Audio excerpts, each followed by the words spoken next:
All right. Hello, hello, testing. One, two, three. Hopefully this is working. Otherwise, there's going to be no volume this stream. I see some people here in chat already. It's awesome. Chaos, Yano, and Jordan, of course. Let me know if you guys hear me. Let me know how the audio is. I think we're live. Yes, we should be fine. I can see and hear you. Awesome. Great. Cool. Yeah, so very impromptu hobby stream. Really, the goal was I wanted to test out the new camera, which is above here, top down, and I think it's pretty good so far. You know, a little spoiler alert, we'll be seeing it a lot more often for certain reasons on the channel. I've just been really delayed in getting, you know, like when you have a plan to do something and everything that could possibly go wrong goes wrong. Audio is still low, but not terrible. Okay, let me see if I could increase that a little bit. Let's see. I think there's a button I could hit that will do something. Let's see. This is a... Okay, is it better? I don't know if this makes it louder or quieter. You guys let me know. Better already. Okay, great. Awesome.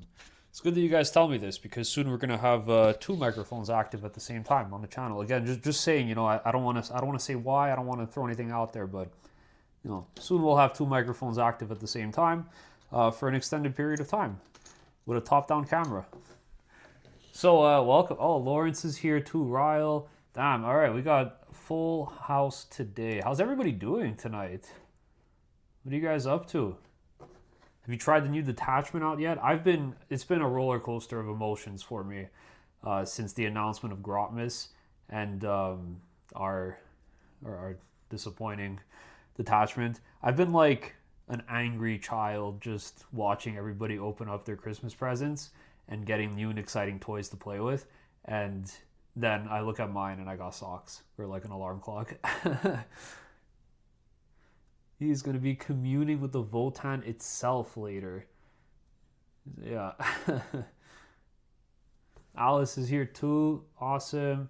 Aaron's here too. Nice. Oh my god, awesome. We got all the channel members here. That's amazing. Got you guys all in one place. Oh my god, even Koromar is here. You got a Sagittarius for Christmas. Dude, awesome. Nice. That's a great Christmas gift. Yeah. Jordan, when everybody else is playing with new detachments. Yeah, that's the thing, right? I was so excited because for like a few reasons, right? Like, that new detachment was like, if it was good, that would have been like 6 months of new content. But of course, it just had to be like arguably the worst one that was released. But also, like I love Voltan. It's my main army. It's gonna always be my main army. But like playing with the same 10 models on the table, it just gets a little bit boring after a while. Like you want to try new things out, you want to keep like pushing yourself and innovating, and it's kind of hard to do that when you don't have a big roster, or like you don't want to keep investing money to get like max amount of units of everything. So that does kind of suck a little bit. So I was really hoping for something usable to work with, to play with. I think that would have been, I think it was really needed, honestly, just to help bring some life back into the faction. Just finished painting my Santa Grimnir. Nice, man, nice. You should send some pictures in the Discord. I know that there's a few people that would love to see that. Bought myself a box of Battle Sisters for Christmas. Oh, very interesting. We have a traitor in our midst. But you know what? You're not the only one who's betraying the kin tonight, because I'm sorry, guys, but tonight we're working on some Tal. I just need something new to play. I need some stimulation. So tomorrow I have a game against the new Custodes detachment, the one with all dreadnoughts. Like, oops, all dreadnoughts, they walk through walls. So that's going to be really interesting. I was going to run my triple land fort list, of course, to test that out, because that is my main list. I have a teams event coming up in March, my first teams event ever. So I was planning on testing that list out. I'm still going to be playing it a lot to test it, and I'll give you guys updates as we move into the event, because we're going to be doing kind of like a league at our gaming store for team events, which is pretty cool. Haven't seen that done before. So I'm going to get some practice in. I'll do some game recaps for that. Talk a little bit about my role and things like that as it comes to fruition. That's happening later this month, so that's going to be really exciting. But for tomorrow, I think I just want to play Tau. It's the first time I ever play them, but I'm really excited to get them on the table. Let's see. We're also playing with basically the same points since January. Yeah, it's basically like it's not bad. Like it's in fact, I think it's like very good where Voltan are at. We've always been like around 50%. It's perfectly balanced. But when people just get like new things, you know, when people say like change is like scary, but change is good. Like it kind of is. Like it's nice to have new ways to play the game and to push yourself. So I a little disappointed on that front. It looks like a lot of people actually had time to try the detachment out. Let's see. So I tried. The detachment was clearly designed for a different army set. Yeah. So this is my controversial hot take that I didn't say in the Discord. I haven't been saying it on Reddit, but every time I see it, it's the first thing that comes to my mind. It's just like, so everybody's saying the big argument is you're looking at this detachment without the context of the codex. With the codex written, this detachment is good. Well, to that I say, why? Why do I have to wait for the context of the codex? Like, this isn't everybody gets a codex detachment. This is like everybody gets a new detachment to play with. So for me, it's either a big oversight on whoever designed the detachment to give us something that's like literally unplayable because it doesn't interact with our army rule, or it's kind of like, it's a little disrespectful, honestly, to give us something like straight from the codex without giving any sort of like adjustment or amendment to make it playable in the current state of the game. It's like, why do it at all? So I don't know. Those are my thoughts on it. I think it might be a bit of copium that people are saying like wait for the codex. It's going to make a lot more sense. I don't know. I'm a little disappointed with that reveal and that theory. What else do we have? Oh man, okay, chat is popping. I gotta catch up on this. So I tried a new detachment. This is from Ryle. I tried a new detachment. At this point, I'm desperate for new Voltan content. Yeah, that's pretty much what I was thinking too. Like, I saw the detachment. I was really excited about it because it had a lot of things on it that were on my checklist of what I would want to see on Voltan. Of course, like 3-inch Deep Strike went away, but it would have been there if it was still in the game. So that would have been cool. But it's just like honestly, like they had to give any amount of like judgment token interaction, like just like baseline. If that detachment had, you get 4 sets of tokens still at the start of the game, super playable, really fun detachment. I think it would be awesome to get that on the table.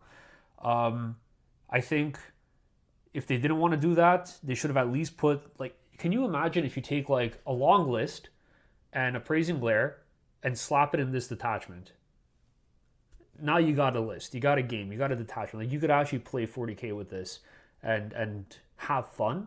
I think like your tokens are a little bit more sparse, you know, as you're getting them out, but you do have the ability to actually, when you need it, you could put it on a key part of the table, either like on an objective marker or just like on a character, or if there was a stratagem that was like pick a unit, treat it as if it was double judged, like one single unit.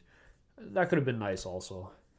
I did the side quest paint 3 warriors, 5 berserks with hammers today. Nice, Jordan. That's good.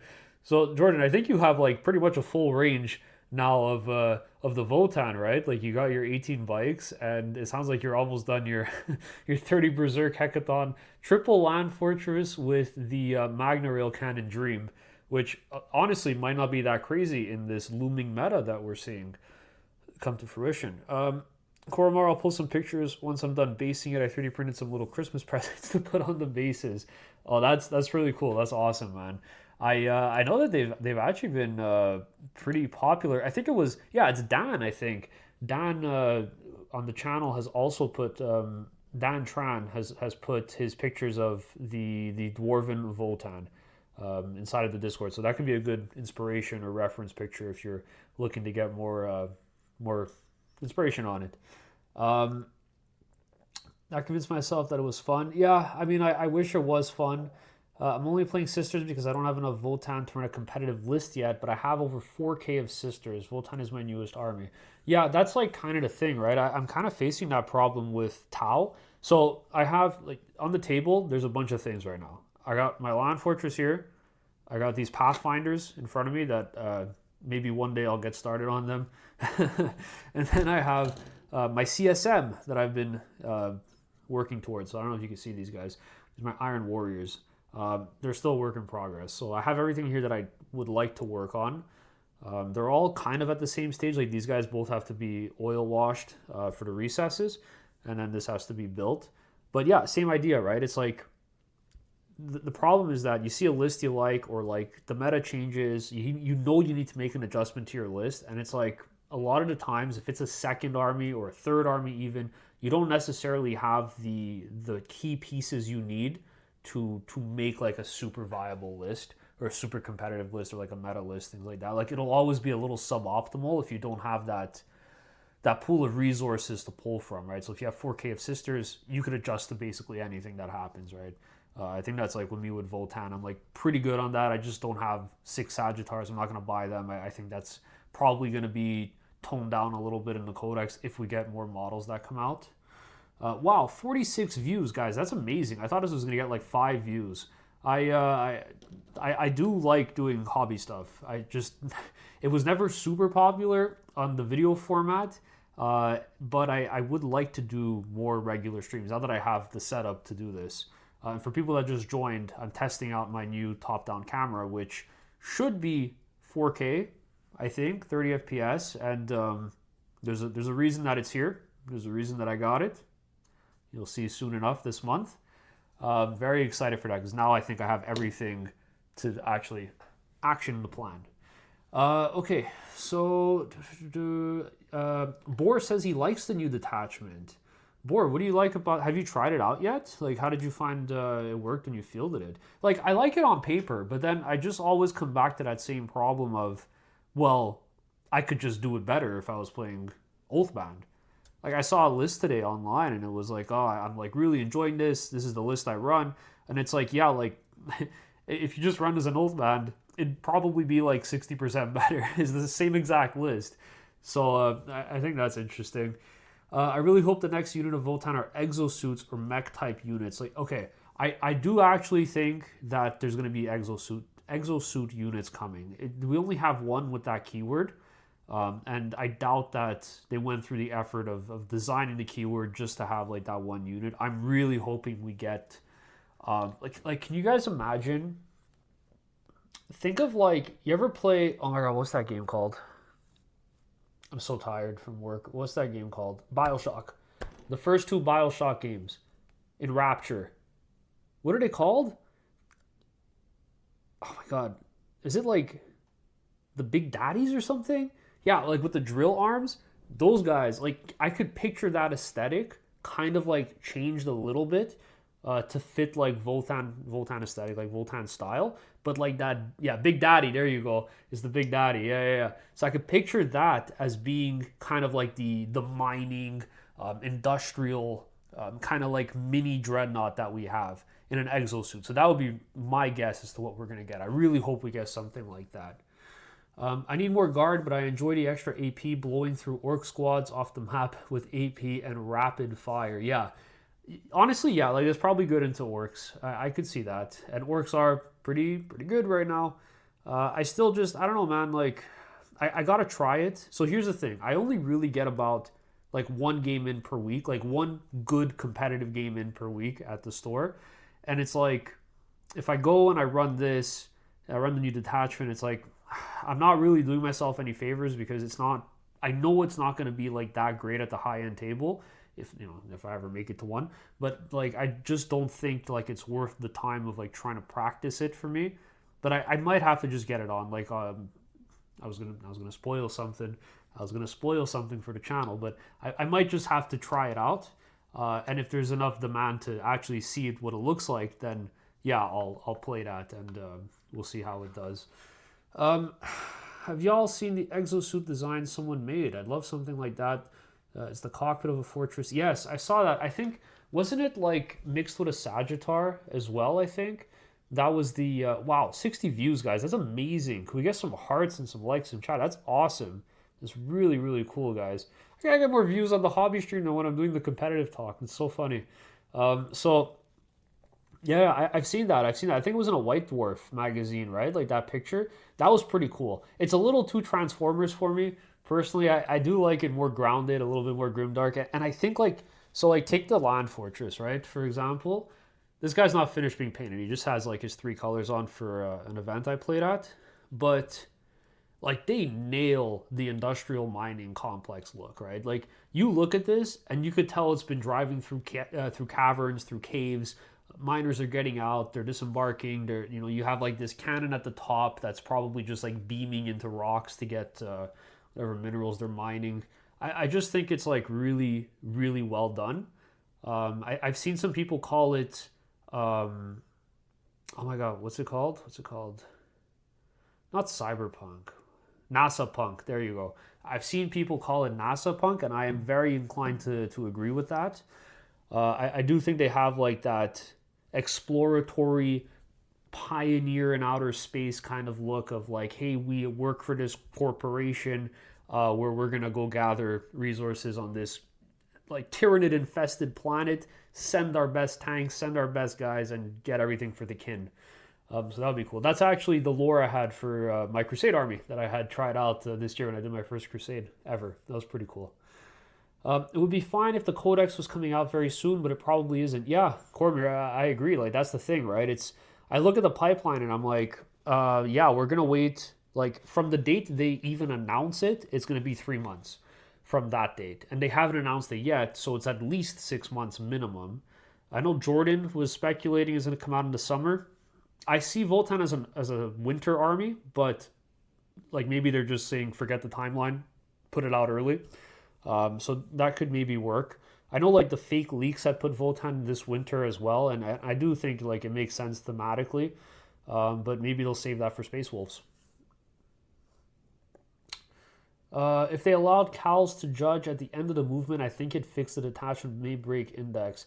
Yeah, you know what? Like Benjamin, honestly, there are some very small tweaks they could make. Like, did you know it's capped the amount of tokens you could generate like that with the cow? I never ran a cow because like I don't think they're very good. But did you know it's actually capped? So even if you have multiple cows going out and they survive like a whole turn to then put their token, there's this arbitrary restriction where you only get one token out, which again maybe in Oathband it's like whatever fine because the rate at which you generate tokens is pretty significant. But I think they just have to rewrite that whole rule. It has to change completely. 69 views, nice, awesome guys, love this. Thank you so much for tuning in tonight. This is great. Okay, if you log calls, yeah. When is the next rules update? So I think we're set for March for the new rules update. Usually it's every 3 months, every quarter. And they did one in December, and they said they're not doing one in January, if I'm not mistaken. Maybe somebody could correct me on that. So I think we're pretty good until 3 months out from now. And again, I don't think it'll be significant. If they rework Oathband detachment, that would be awesome because I got something new to play for like the next 6 months until our codex comes out. Because I actually really like Hearthguard. I'm still a big advocate for them. I know everybody hates them. StatCheck hates them, especially from what I've seen in a lot of their podcasts. But I think they have a place. Like you could play a really solid control list with Land Forts and Hearthguard coming out. That's the style of list I enjoy playing a lot. It really just plays like a midboard control, and the Hearthguard do kill a lot. Like anything that has, well, anything that has a weak save. But like they one shot a Catan. Like that's a Catan, great. Like you just reliably pick that up. There's a lot of other things in the game that they could pretty much one shot, shooting with the Land Fortress and then charging, like a Big Knight, for example. Even though nobody really plays Big Knights. I don't know. I still think they have a place. I just wish they had a little bit more AP or damage, which Oathband does allow them to get, which I think is another reason why I hope that detachment works well. What's up, everyone? What's up, Shadazo? How's it going? Welcome to the channel. Welcome. Thanks for tuning in tonight. If I catch up at the end of my day, I'll probably always watch. Nice. Yeah. Awesome. Me too. Great. Yeah. That's cool. I'll probably do more streams like this. I would like to make a schedule to just have one night a week where I can go live, kind of just like talk about anything and do like hobby stuff. I think that would be really fun. Just like for myself too, because I've been like falling so behind. I brought this year ambitiously. I'm like, yeah, I'm gonna get to do this. So I bought myself this Land Raider from 30K Horus Heresy. And I think they're like super cool. Like, I love the model. Gonna run it in 40K. So I don't know, probably a little suboptimal, but it's just so nice. Like it's so nice, man. I had to pick this up. So this was like really like a purchase for me, hobby wise, like what I really wanted to paint up in the Iron Warrior scheme. So I have it here on the desk, just ambitiously, like maybe I'll get to that, but I don't think I will. But yeah, super excited. Jordan says, let me tell you about the shelf. I have painted 3 Hecatons, 6 Sagittars, 18 Bikes, 50 Warriors, 40 Berserks. Wait, how do you have 40 Berserks? 25 Hearthguard, 3 E-Champs, 3 Cals, 1 Grimnir, 1 Brokier, 6 Thunderkin, and 30 Jaegers. Alright, Jordan, I think you have like 6,000 points of Votann. You have so much Votann that you can actually build 2 competitive lists out of your collection and play it against each other. So all I do is side quest paint now. Yeah, I guess, yeah. Have you been burned out too from just like playing the same thing all the time? It kind of got to me a little bit too. That's why I'm tempted to try out Tau. It just feels like I get to think a little bit more and try something fresh. Yeah, awesome, man. Yeah, that's a lot of Voltan. Would you want more CSM? I have about a 3K I am trying to sell. Yeah, so as your name would imply, I guess you are a Chaos player. Chaos King player. Yeah, so I have like kind of like a very specific vision for my 40K Chaos army. I really want it to be 30K themed as much as possible, using like the Mark III sets, and for Warp Talons, if I run them, I do like the Mark VI jump pack and like 3D print some Lightning Claws or something. So I have like this big vision for that. I could show you guys my my tank that I painted up. So like all my Predators that I'm going to have are going to be all the 30K variant. The Rhinos, I'm going to get the 30K variant. I just think they look really cool. I like that clean aesthetic compared to like having all the Chaos Corruption on it. But I did run into a problem because there are some models that don't really have like a one-to-one. So take Possessed, for example, which, oh my god, dude, like Possessed.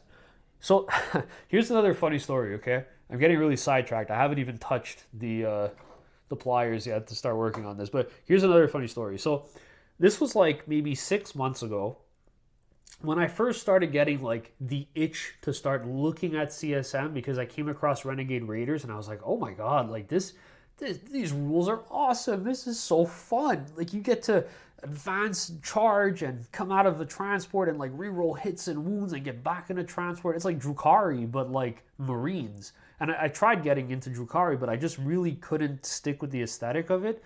So I gave up pretty fast on that. But I was like, oh my god, this is like CSM Marine bodies that have Drukhari rules. This is so cool. And like I was looking through some of the data sheets just to kind of like theory craft and see what units would be nice.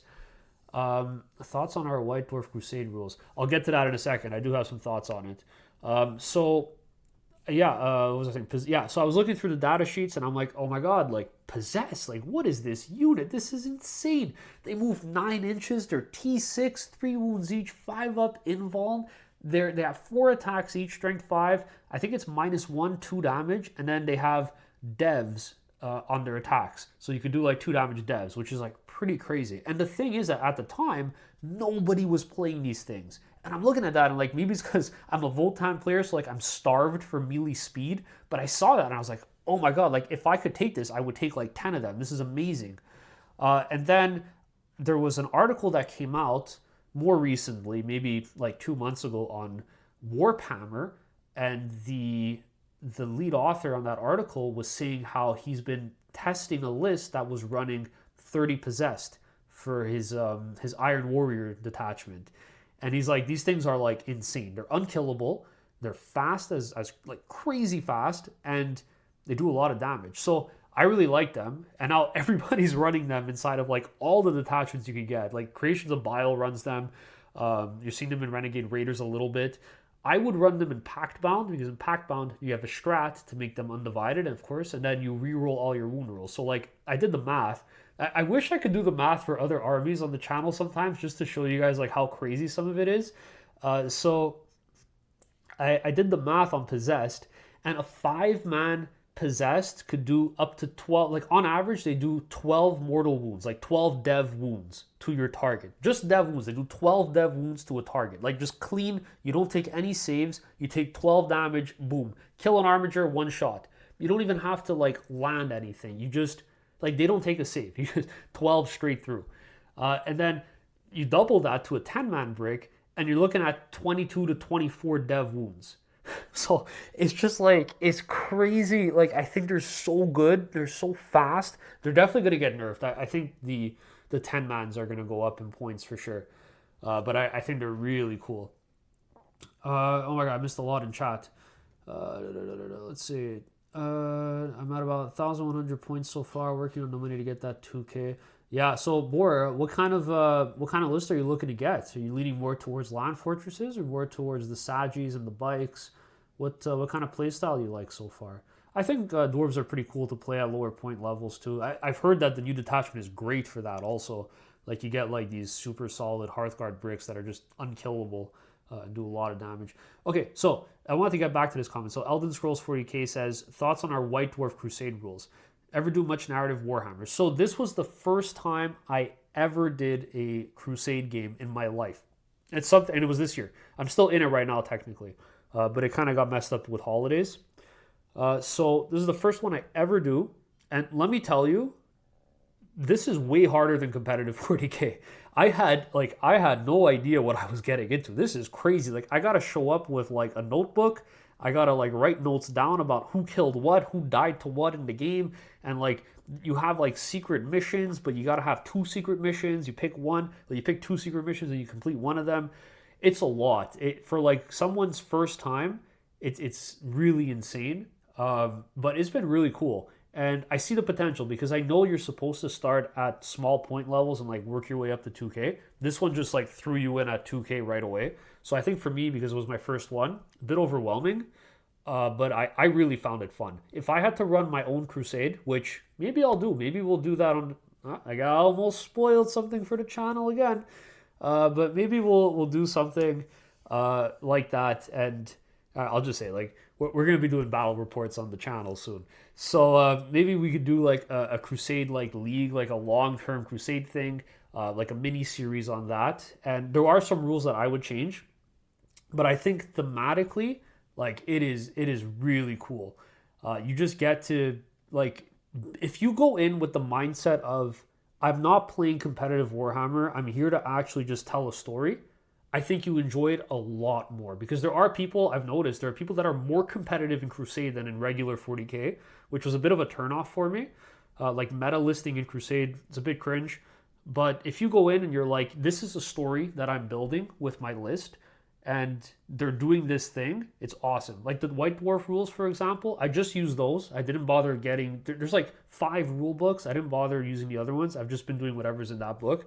And your rule as like Votann is, every time you finish a battle, you gather resources from the battlefield. So that could be like raw minerals that you harvest off of creatures. Like if you're playing against like Tyranids, for example, or something. It could be like refined ores or materials like that. And using those, you build up a stash and you build upgrades for your units, which is, it's so cool. Like, that's awesome. So I think I would love to actually do something like that again, but I would change the rules a little bit because it was a little overwhelming. Hey, Pulp, look at that. Pulp has made it to the chat. But yeah, I don't know. Have you guys tried Crusade? Like, what do you guys think about it? I was a little overwhelmed at first by the rules. I know Pulp is starting one very soon, so hopefully he enjoys it. I want to see a better Grimnir. I like the idea of taking, a Grim... Okay, the Grimnir, I think I've said this 100 times in the Discord channel, but like, for me, Grimnir, get rid of his +1 strength, give him a 5+ feel no pain aura. You give him that, he attaches to a unit, he gives him a 5+ feel no pain. Hearthguard, he attaches to them, 5+++, and now suddenly I don't die to like random bolter fire. Like, heavy bolters don't kill me anymore. And like, I think we need that. It's ridiculous that our Terminators are damaged too, and they don't have any access to like negate any amount of incoming damage that comes through. It's a little bit sad. I like the idea of taking Invictus Warsuit style walkers. Yeah, I think walkers would be cool, man. Like we absolutely need more. We need anything right now. My biggest fear, I was talking to Jordan about this. My biggest fear is that this like rumored wave 2 that we're gonna get is gonna be a character, and it's gonna be the already existing kill team jump pack sculpt as like a little squad of 3. Like that would be like horrifying if we got that. I'd be so sad. But yeah, hopefully we get a lot more. Is your video on getting started a good way to start Votann? Yeah, absolutely. I think it's still like it's still a good way to go. Like you really have two options when you look at lists. Like so what I wanted to do, the idea with that video was I wanted to kind of start you off in a direction that allowed you to collect at the beginning things that were I think essential to any collection. Like let's say you had a budget and you weren't like I'm gonna buy like everything, and you're like, yeah, like I have a budget, I want to slowly build into this. I wanted to design it so that you could grab 99 views. Oh my god, like that's crazy. Thank you guys so much for tuning in. This is a lot of fun. This is awesome. We're definitely gonna do this more often. This is so cool. So yeah, like that. The idea for that video was really like I want to get from the perspective of like myself, who never likes like mass buying. I like to slowly build up something and like be very selective in what I purchase. I wanted to create something that at the beginning it gets you everything that no matter what direction you go with the army, you will have viable units to play with. Like those are all viable units. And then I kind of set it up so that there's like key things you need to ask yourself while you're playing at like these lower point levels, like 1,000 points, 500 points, 1,500 points, where you're going to start to kind of develop an idea as to what kind of play style you want to lean into. And then I put two extreme examples of both ends. So you have like the Saji spam with the bikes, and you have the 3 land fortress control. Those are like really the two extremities that you could go with that. So it's totally still valid, and I would not change anything at this time as to what direction you should take if you do decide to follow that video. I really think it still covers like everything perfectly. Guilty of mass buying Votann. Yeah, listen, we all are. When that Battle Force box came out, like that's the thing, right? Like sometimes you do what you got to do. That Battle Force box came out last year. I got 2 of them. You had to. It was like the craziest value box, and I got them like really good. I think like so in Canada, like our prices are obviously different, but I got them like $225 each, and I got a 10% credit on both of them. So really, it was like $200 each for like a Battle Force box for Christmas. I just had to. It was crazy. Tau channel when? Yeah, yeah. Tau channel when? When I build these Pathfinders, that's when we could start. But yeah, no, that's a good point. Like I have spoken about this to like so at the store that I play at regularly. Like my friend there, great guy. Like he's super nice, really amazing at the game. He's shown me so much to help me improve. And like I spoke to him, like, yeah, like I think I want to try like branching out to different armies and testing stuff out. And he's like, well, what about your channel? What are you gonna do? I was like, no, like I'm still gonna play Votann, but like I do wish there was a way for me to kind of bring more elements from different armies into the conversation and discussion. And I think I already announced it, but I think with battle reports, I'll be able to do that. Like I could play Votann and lend someone one of my other armies, or we could switch and it's like I could kind of coach the person. I'm not a pro player, right? I want an RTT, woo. But like, you know, I play with pretty good players. I feel pretty competent with the army. And so like maybe like I could coach while they're playing Votann and I could play one of my other armies and try to like get that on a video. So I think that could be cool. Matt versus 40K, yeah. Yeah, Smoky Finishers, Matt versus 40K. I think that is probably, I think that's in the pipeline because I am a little bit worried that GW copy strikes my channel for having Votann in the title. I think I'm still small enough that I'm safe for now, but I probably need to have a backup channel or a backup name, sorry, for the channel in case that does happen.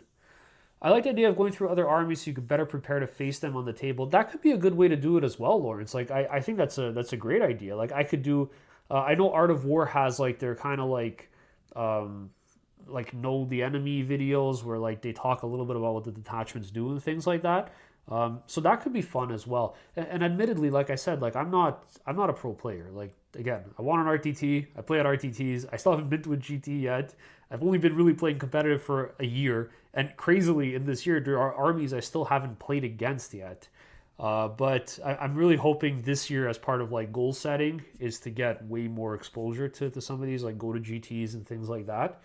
And yeah, goal setting is something I want to talk about in a little bit. I'll just catch up on some of these comments, and I guess I'll just queue it up for you guys now. Like, what kind of goals have you set for yourselves for 2025 in terms of hobbying and in terms of the actual, for those of you who are like competitive players, like in terms of your competitive progression? I find goal setting is such an interesting topic, and I think it's a little bit weird when it comes to 40K because people are always like, well, my goal is to win an event. And it's like, yeah, but like, what steps am I going to consciously take to get there? So I'm curious, what do you guys think? Like, what are your goals for 2025 for like Warhammer and things like that? This was one of the like interviews I was thinking of doing this week or next week on the channel. So if you guys are interested in that, I know someone that has really tremendously grown in their 40K career, became like top 50 in Canada. And I think he'd be really interested in coming on to talk about how he goes about goal setting. So if you guys are interested in that, let me know, and maybe we could do that for one of the channel interviews next week. Heresy tanks are so good. Yeah, dude. Oh my god, heresy tanks are so good. Hold on. I'm gonna go get my heresy tank. Hold on.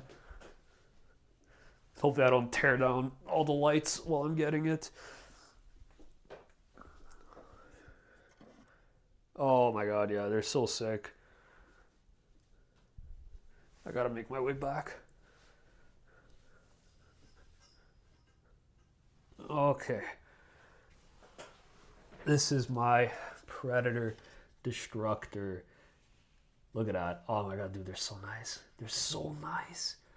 I just find they're so clean compared to the 40K ones. Like the camera is, I think, like with the light, it's kind of and it's a metallic paint scheme, so it's kind of like maybe a little bit hard to see. Maybe I'll post some pictures on the Discord. But yeah, it is like my Iron Warrior one. So I love the model, absolutely. I think it's gorgeous. Predators and Land Raiders for 30K. The 30K range is beautiful, man. I wish you could proxy everything from there. Definitely happy to learn about Space Dwarves. Just building the Combat Patrol. My main force is Dark Angels. Nice, man. Dark Angels, I played against them one time only at a doubles event. So it was like super casual. It was like really for fun. That was my first Tau game ever there at 1,000 points. So I was duoing with Death Guard, and we played into one of our matchups was was it World Eaters? No, it was Blood Angels and Dark Angels, and we barely won that one. Like those Terminators are pretty tough to put down.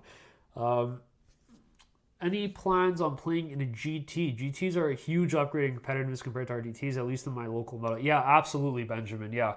So this year, my big goals, I have a teams event locked in for March, beginning of March. So we're going to be practicing a lot with my team. We're doing like a league at the store for it. And my other goal is to do one GT at least this year. The thing is that they're very expensive. They're very expensive. And they also take a lot of time. They take both days on the weekend, which I don't always have available.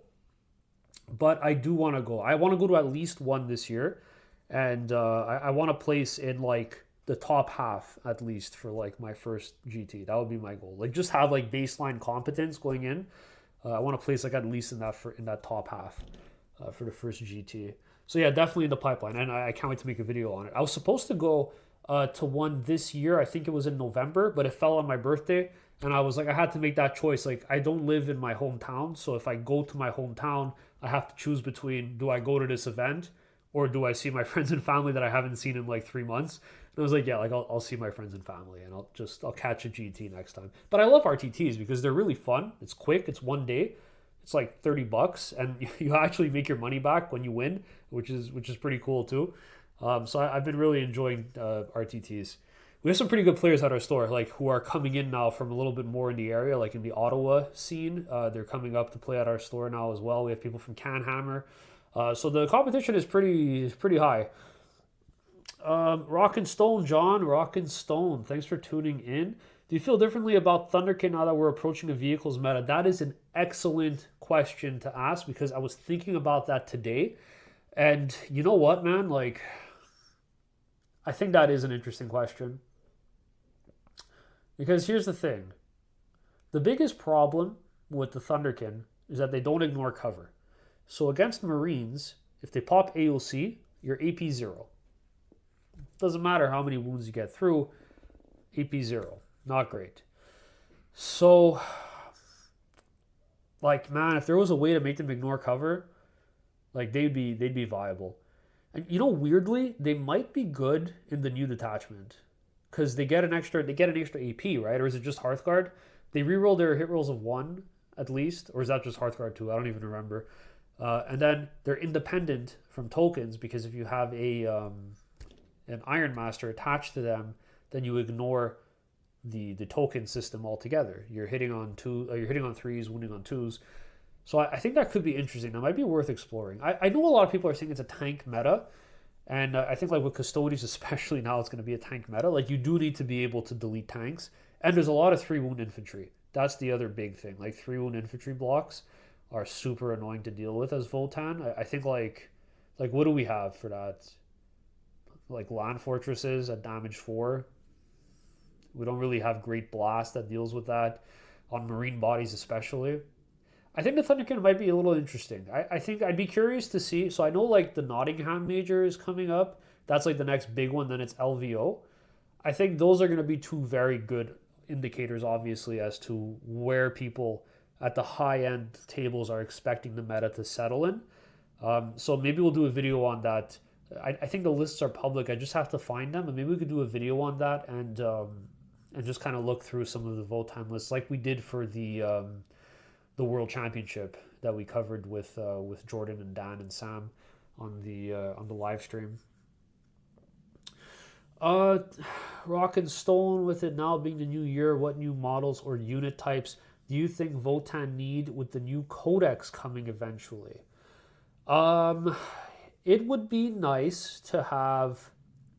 So here's the thing, it's interesting because like on paper, we kind of have like we're fine, right? Like we do enough. We do, and it's not like crazy good. It's not crazy bad. It's enough. I think like having a better Overwatch unit would be nice. Like maybe you have like an exosuit style, like 3-man brick. They're kind of like Thunderkin, but they're melee oriented, and they have flamers on their wrists. That would be great to have, like just some kind of like flamer threat. A lone op is one that I really want to have.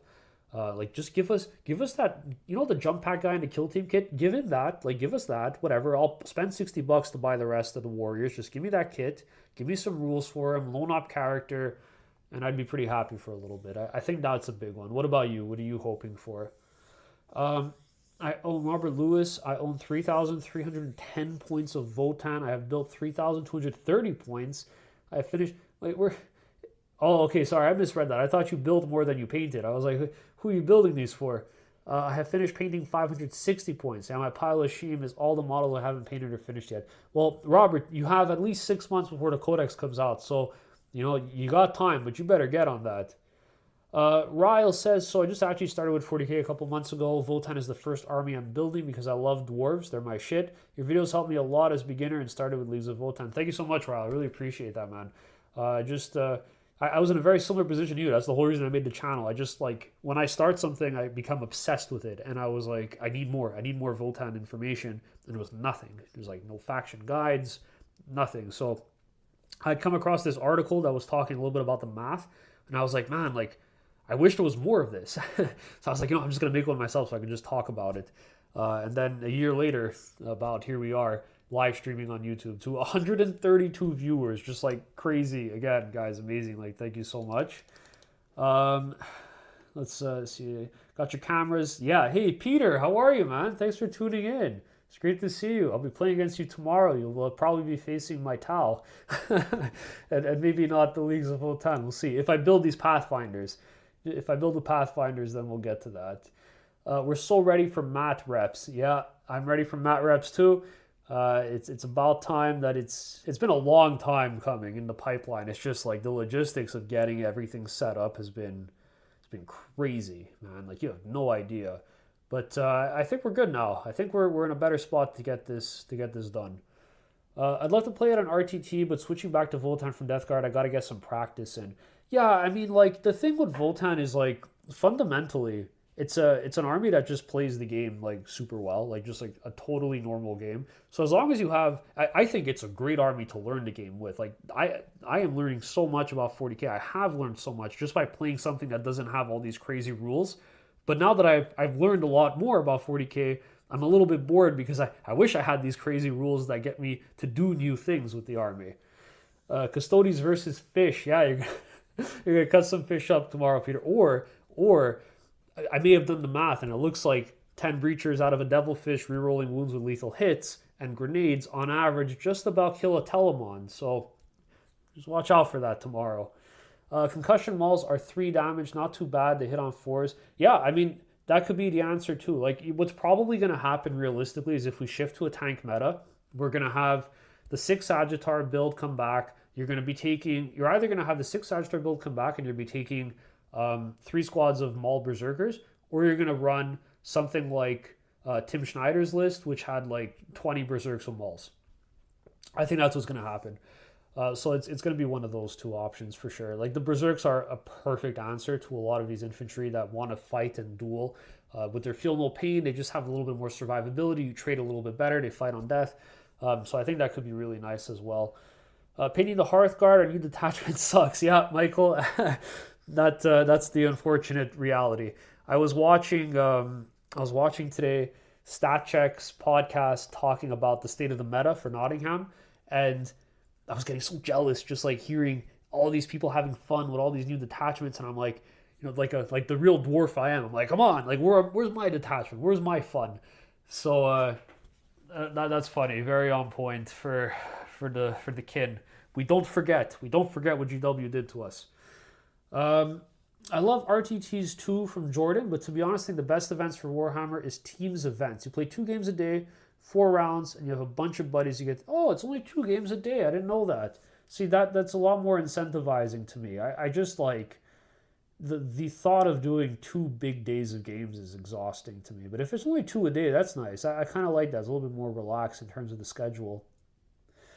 Might be time to go missile on Sagittar. Yeah, honestly, maybe. Like, I think we do have some options. Like, it's so funny how Votann have like 12 models, but there are so many different variants that you could make in terms of list design and still have some competitiveness to it, which is awesome. Painting the Hearthguard, our new detachment sucks. Oh, I read that one already. See, subconsciously, I just wanted to say that one out loud again. My guy wants Death Shroud Dwarves. Yeah. Yeah, that would be pretty cool.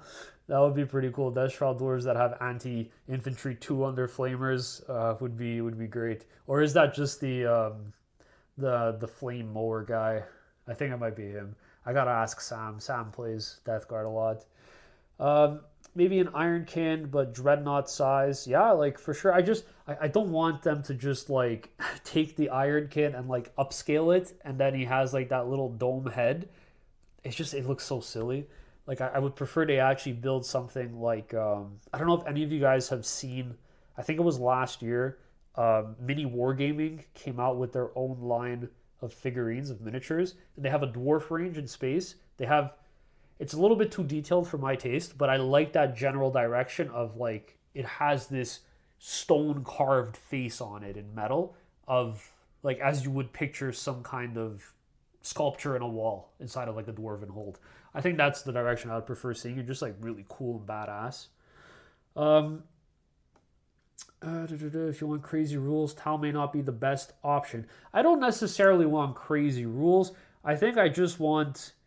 It's nice to open up an index or a book or like I have it printed and say like, oh, I could play this detachment today with these units, or I could play this detachment today with these units, instead of saying I'm playing the same thing every day. This is what it does. Deal with it. But yeah, I just like something different to change it up. Breaches out of a dish with fire blade slaps hard. Yeah, Paul, they slap hard. Yeah, I figured fish, not dish.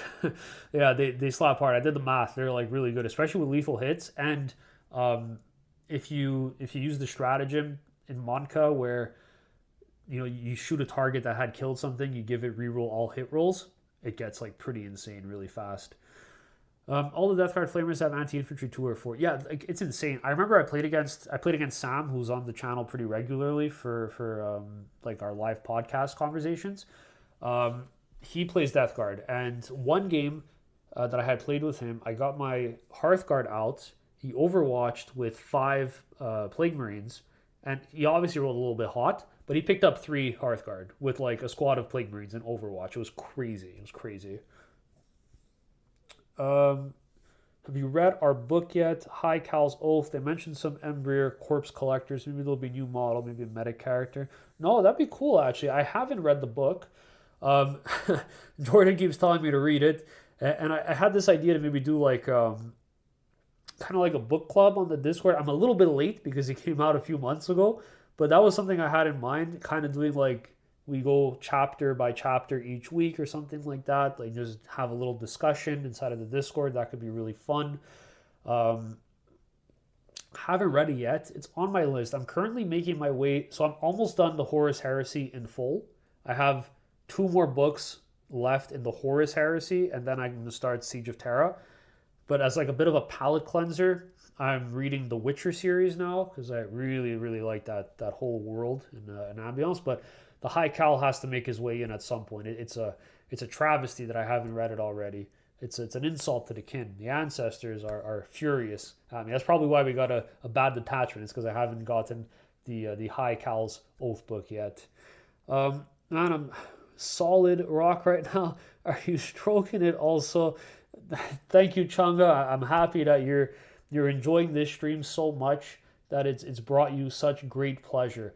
Rock and stone, but we're not gonna rock that stone. Book is awesome, says the Pulp. Great. I'd be interested in a book club. All right, we'll do a book club. I think it would be fun. It would motivate me to read it as well.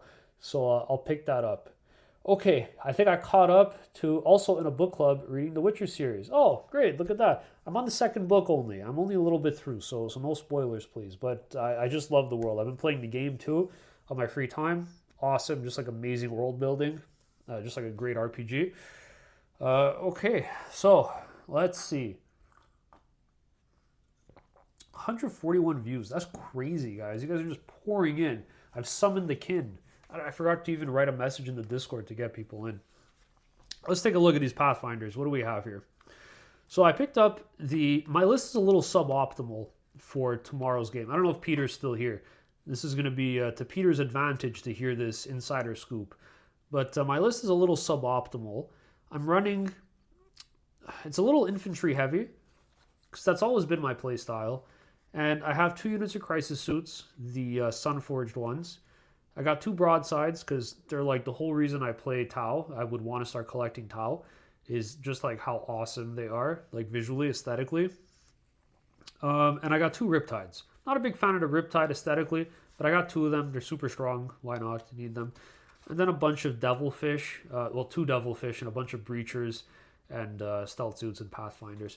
So the only thing I'm missing for tomorrow's game is 1 Devilfish, which they have 1 left in stock at the nearby store, and I can't go tomorrow because I work. So I have Friday off, so I'm probably gonna pick one up. And for tomorrow's game, I'm gonna borrow one from our mutual friend. Yep, still listening. Yeah, he's taking notes, Peter. He's getting the inside scoop. And then I'm just missing 1 Breacher squad. So what I'm going to do is I'm going to build these Pathfinders. And like, oh my god, the amount of bits they give you for the Tau units, like the amount of extra bits you have is insane. It's crazy, man. You got so many different helmets. It's almost a shame that you don't get to use all of them. So many legs. The only thing you're missing are torsos. Like, I swear, if they gave you extra torsos, you'd be able to build like 5 extra models in each box. It's crazy. So maybe I could 3D print that or something. Put an order in. So yeah, I'm going to build these Pathfinders, and I'm going to put them as breachers by just like blue tacking the shoulder bit on them. And we're not going to tell Peter that we're doing that. So he'll never know. If I ever start Tau, says Chaos King, I would play only suits. Well, that's the thing, right? So that is monetarily crippling. I was like, yeah, like I love crisis suits. I remember, so when I first started playing Warhammer 40k, I think I was like 18 years old. So, or 19. No, I might have been 20. That was a while ago. And the first army I ever got was Tau. I started with Tau. I had like 1,000 points, and I swear I remember 3 crisis suits being like $67 or something. They're $100 now for 3 suits. So if you want to run like a list that has 15 suits, that's like $500. It's crazy. If the blue tack falls off, you can't shoot. You didn't hear anything, Peter. You didn't hear anything. But yeah, I think they're really cool. I have such a weird history with Tau. Like they were my first army, and then it was when I was so bad at the game. I'm still bad at the game. It was when I was like really bad at the game, and I was like, "Well, shooting sucks. It's so boring. I want to play melee." And then I got Custodes as my second army, and I had a lot of fun with them for a while. But again, I was very bad at the game. I just still had fun with them on the table because nobody knew how to deal with 2-up, 4-up in my friend group because we were all noobs. But then I got back into Tau, and I was like, what am I doing with Tau again? I sold them, and this is the third time I have Tau. So these Tau just keep finding their way back to me, and I can't seem to get rid of them. I also can't seem to find the instructions for Pathfinders, and I've looked through this 6 times now. What are you guys working on? Oh yeah, let's get back to the goal setting. Have you guys set any hobby or like competitive Warhammer goals for 2025? I'm always curious to hear what kind of direction people go with stuff like this. Oh, here we go. All right, let's see. Where can we put this that we can all see together? 149 views. That's amazing. Can we get 150 views? I say as if the one guy not watching is going to hear this. That's awesome. 33 likes. That's great, guys. Can we get some likes in chat? Thank you so much for tuning in. What am I doing cutting this? Yeah, they also give you like so many extra sprues. Like you get this kill team sprue too, which again has extra legs on it and heads and arms. So you're just missing torsos and then you build even more guys.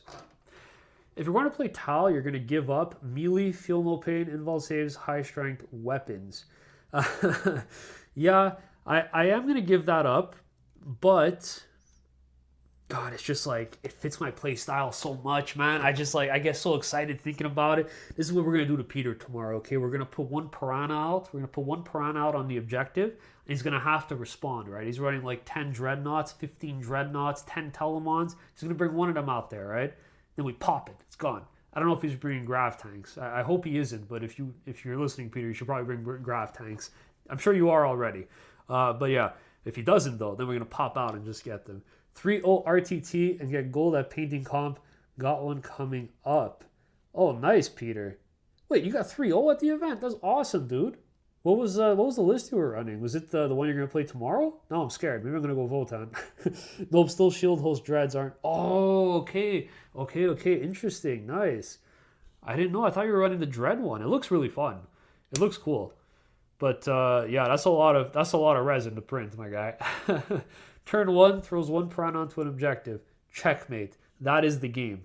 That is how you start the trade war. And then what does Peter do? He's got to put something out there, right? He's not going to put a Telemon, but he's going to put 5 Wardens to kill my Piranha. No, he's not going to do that. But if he did, then the crisis suits pick him up. But yeah, I'm super excited. I think overall, though, like to answer villain, I am giving up a lot of stuff, but I think they fit my playstyle of just kind of like reinforcing a control style list, which I tend to gravitate towards. Just having like really cheap things that you throw out on objectives, and you try to make your opponent run out of cheap things and then you bring your big stuff out. So I think it's really fun to play like that.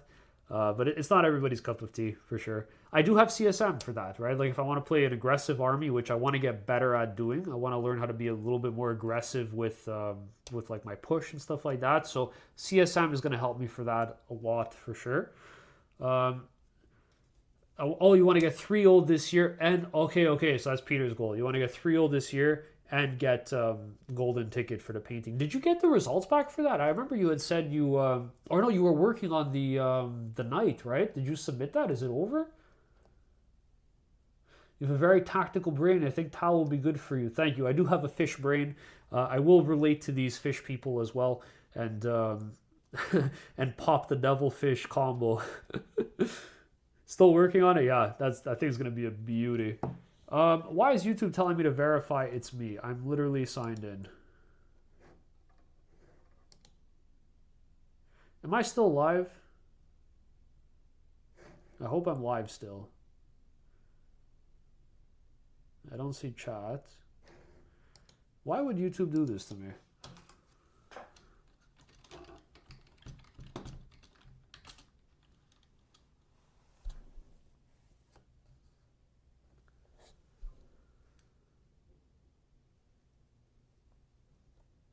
Sorry guys, I'm not looking right now. I'm not sure if I'm still live. I think I just got signed out while I was streaming, which is a bit unfortunate.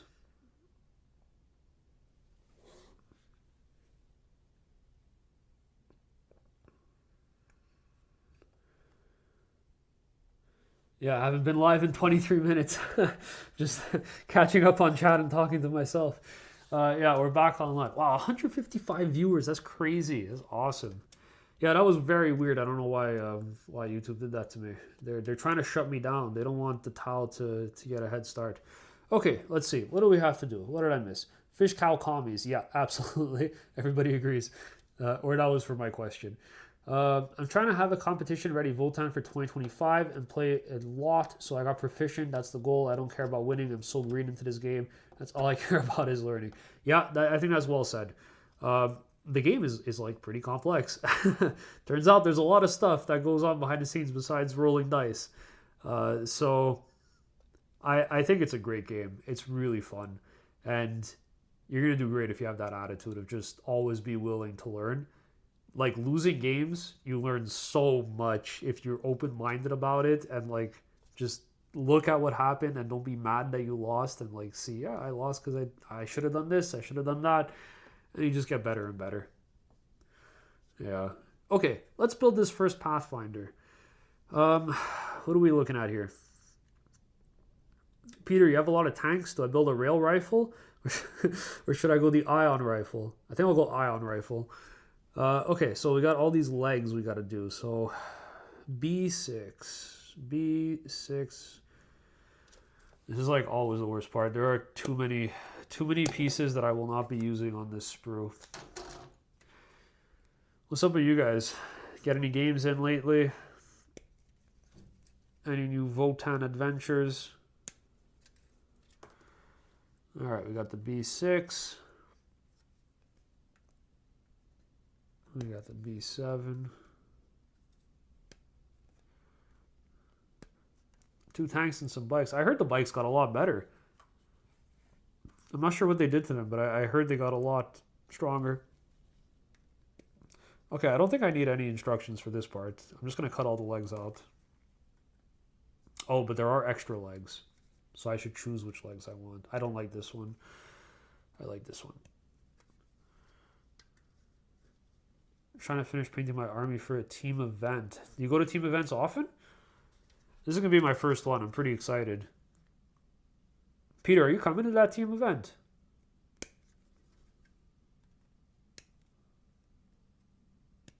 Got a GT this weekend. Playing bugs, though. Oh, nice.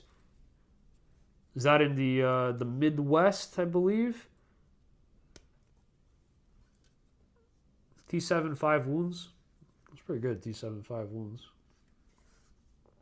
Trying to finish painting my army. I read that one. A lot with GTs. Oh, nice. This will be my first. Yeah, nice. This year is going to be my first teams event also, too. I'm pretty excited for it. It's a different game. I'm going to have to learn to get used to, like, not trying to maximize points and instead just try to maximize the team's benefit, which might take some getting used to, I should say. Okay, 1, 2, 3, 4, 5, 6.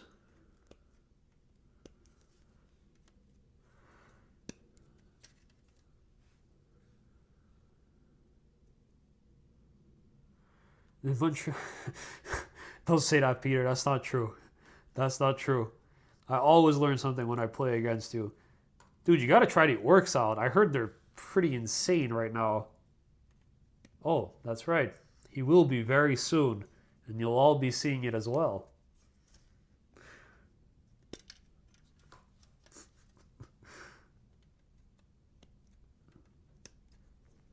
I should look into getting some background music for the hobby streams. That'd probably be pretty good to do. Can you guys see well? I probably have to lean in more. Okay, how many legs do we have? 1, 2, 3, 4, 5, 6, 7, 8, 9. I need one more leg. Oh, did they actually just give you the perfect amount? I swear, I remember having more last time. 10. Great. Now the worst part about any kit. I'm currently 3-0 against our group CSM player. We play 1K points. I usually run 2 5-man squads of Hearthguard against his 2x5-man Terminators. He's more experienced than me. It could be the format. Yeah, I think the Termies are like... The CSM Termies are not amazing. They're a little bit expensive for what they do. They just like don't really punch that much. But it could also be just skewed at 1K, right? Like I think like at 1K games, Have I ever been to a 1K tournament? No, I've been to a couple doubles tournaments.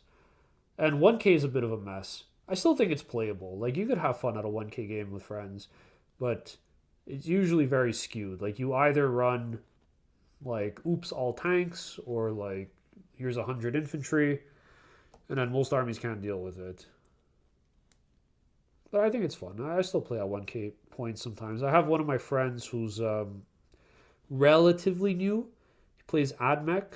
So my friend Sam and I, the Death Guard and Necrons player, have been trying to get him to be a little bit more involved with it. So we started him off at like 1K point games, and I'm going to be playing a 2K game with him this weekend when I go down to Montreal. So very excited for that. Hoping to have something for orc wise. Would need models though. Yeah, you could do Custodes if you want. Don't worry. There's no pressure. Hopefully the dreads will be ready. That'd be awesome. How do you guys find the top down camera quality? Is it okay? I still have to get used to like the lighting and like I don't have any cinema experience, which is something that always interested me. But hopefully the quality is good enough that if this were slightly higher with a slightly larger field of view looking at miniatures, it would be fine.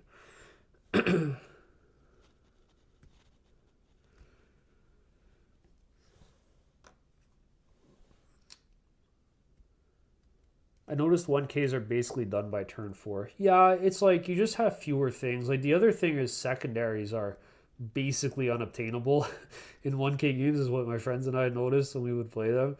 It's like not even worth trying to get a secondary card. Like you got like 5 models, like 5 units on the board. You're gonna really send 2 of them to do containment and not get any primary that game.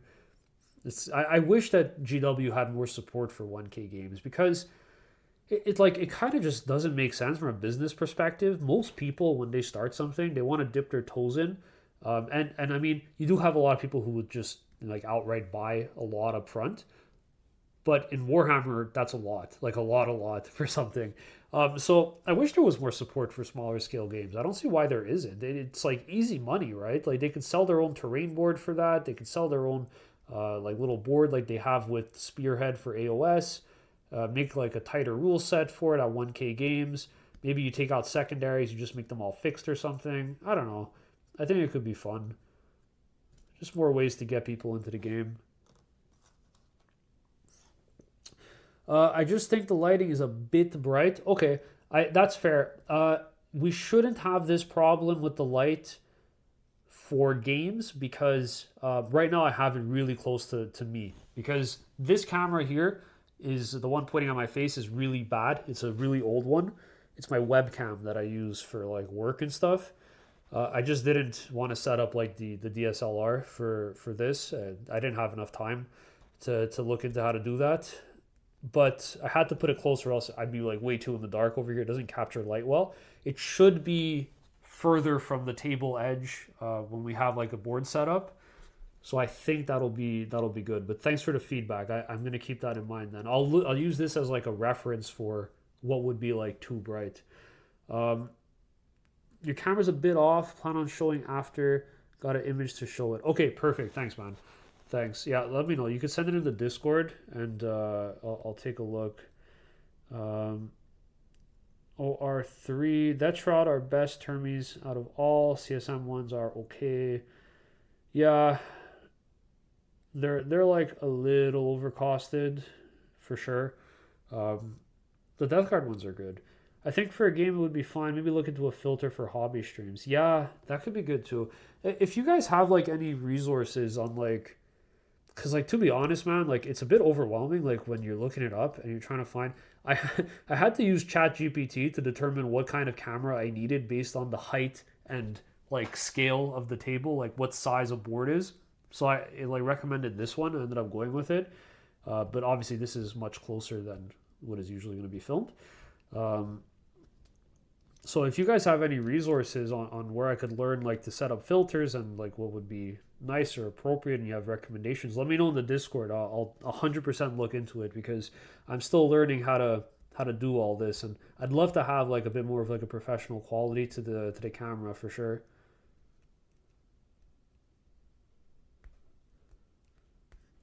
The lighting on the main camera seems fine. Oh, that's good. Okay, cool. Yeah, apologies for the extremely long, ungroomed hair. My barber has been on vacation since early December, so I'm finally gonna go cut my hair this weekend. But I also didn't want to wait to do a hobby stream. I was pretty excited to test it out. Okay.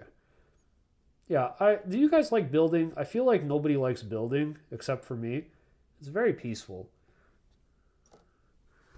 Okay, nice. So now we get the bases. Do like an ASMR stream. And we use our lemon scented glue.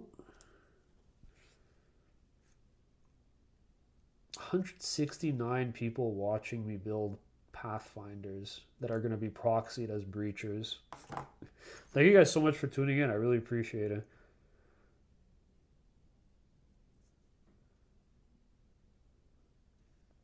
All right.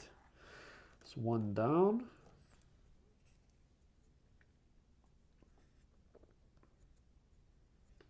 The big reason I started 40K was building. Very relaxing, like figuring out a puzzle. Yeah, I agree, man. It's extremely therapeutic. It reminds me of when I was a kid, I used to love Legos, used to love Bionicles, things like that. I always wanted to get into like hobby building things, but I was never massive on like train collecting. But I liked like the military stuff. And then 40K was just like, I was sold, man.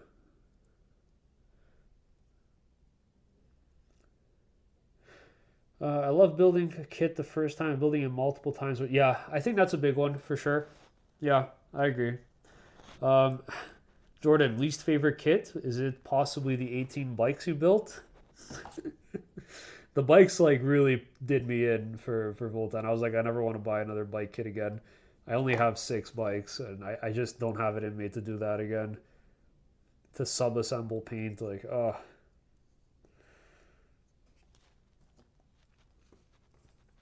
I feel like I'm missing some 25 mil bases. That's not great. I love building more than painting. Less stressful, sculpting with extra bits and sprue glue to make awesome models. Yeah, that's awesome. I never got into like sprue glue. Like, do you actually get to like how malleable does it become? Do you actually get to like mold and sculpt, or is it just like you make basically like glue that you could kind of just like put together? I'm not sure. I don't know what that process looks like. That's cool. Bikes are so detailed. I have one more set of 3. I don't think I could pay more. Yeah, it's a brutal kit to do, man. Oh my god, it's just like it takes so much energy, and it's weird because I find um, most of the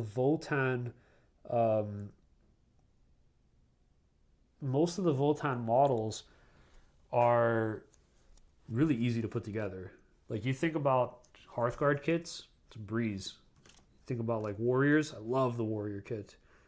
The bikes though, don't love that. It's just really hard. What studio do you use? OBS? Yeah, I use OBS. I use OBS, but I'm not married to it. Like if there's something better, I'll swap to it for sure. But OBS so far has been good for my needs. Yes, Votann bikes are the worst build and paint hobby project. Yeah, brutal, eh?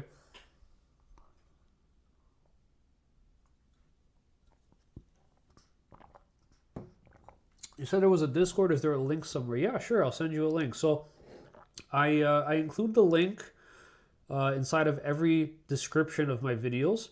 I use the same link. It shouldn't ever expire, and I know that people are still joining as of today. I see in the welcome link. Let me copy this for you.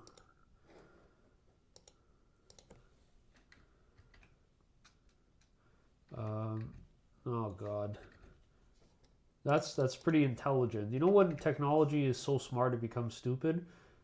Discord won't let me copy the link because I'm streaming. Interesting. Okay. Does anybody have a link? I don't know if you even can, but oh, you found it. Okay, good, perfect. I should put it in my homepage. It's weird that I don't. I should do that. That's a great suggestion. I underutilize my homepage quite a bit.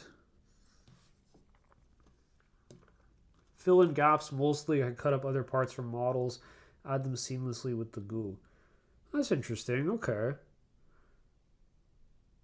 Maybe I'll try doing that for to build torsos for get extra models out of these bits, these kits here for the towel. The Helldrake for CSM might take the cake for the most annoying thing to paint. Dude, oh my god, I can't even imagine the trim. That's partly why, that's like 30% of the reason why I decided to do CSM using the 30K models instead, is there isn't that much trim. So, hold on. Oh my god, this is like the worst set of legs to do. He's like standing on one leg. All right, we'll skip you for now. What was I going to say? Hold on. Yeah, so you can see here, they have some trim, some amount of trim. There's none in the back. So the back is like clean one coat of whatever metallic and then highlight metallic I want to use. And then for trim, you got the knee pads. You got like on the foot. You got the van brace over here. The shoulder trim, which is easy. And then some of them have like a helmet trim. So that has been fine to do. Hasn't been terrible. And then what's amazing is like if you varnish first and then you do the trim, it's like a magic eraser. You just, if you make a mistake, you take some water on your brush and you just get rid of it. But yeah, I would never be able to do a Helldrake. That's like crazy amounts. I feel like at that point, you start with the trim. Like you just paint everything the trim color, and then you work your way backwards to fill everything between it.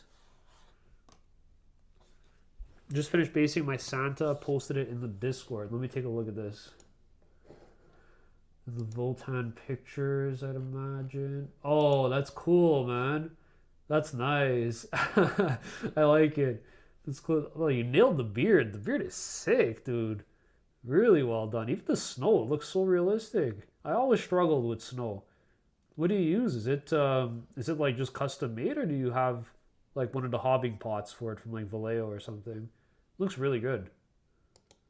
Great job.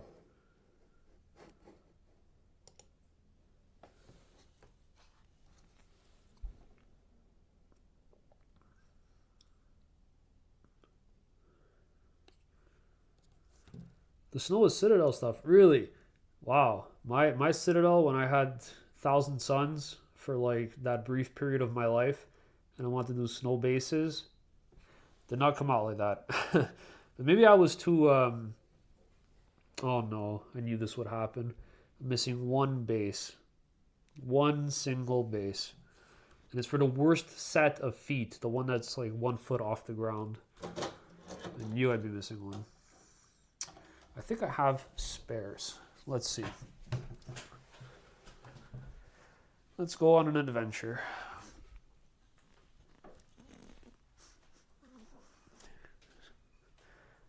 Okay. Is this a 25 mil? Yeah, it's definitely a 25 mil.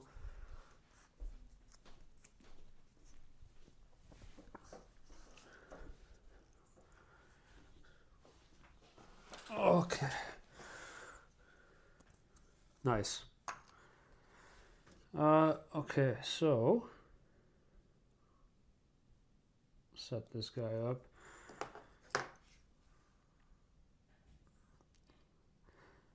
Just snow is just citadel stuff. That beard is literally just a white zenithal over gray primer. Dude, zenithal highlight is like such a game changer. Let me show you guys. Let me show you guys my towel. I have one thing painted for my towel.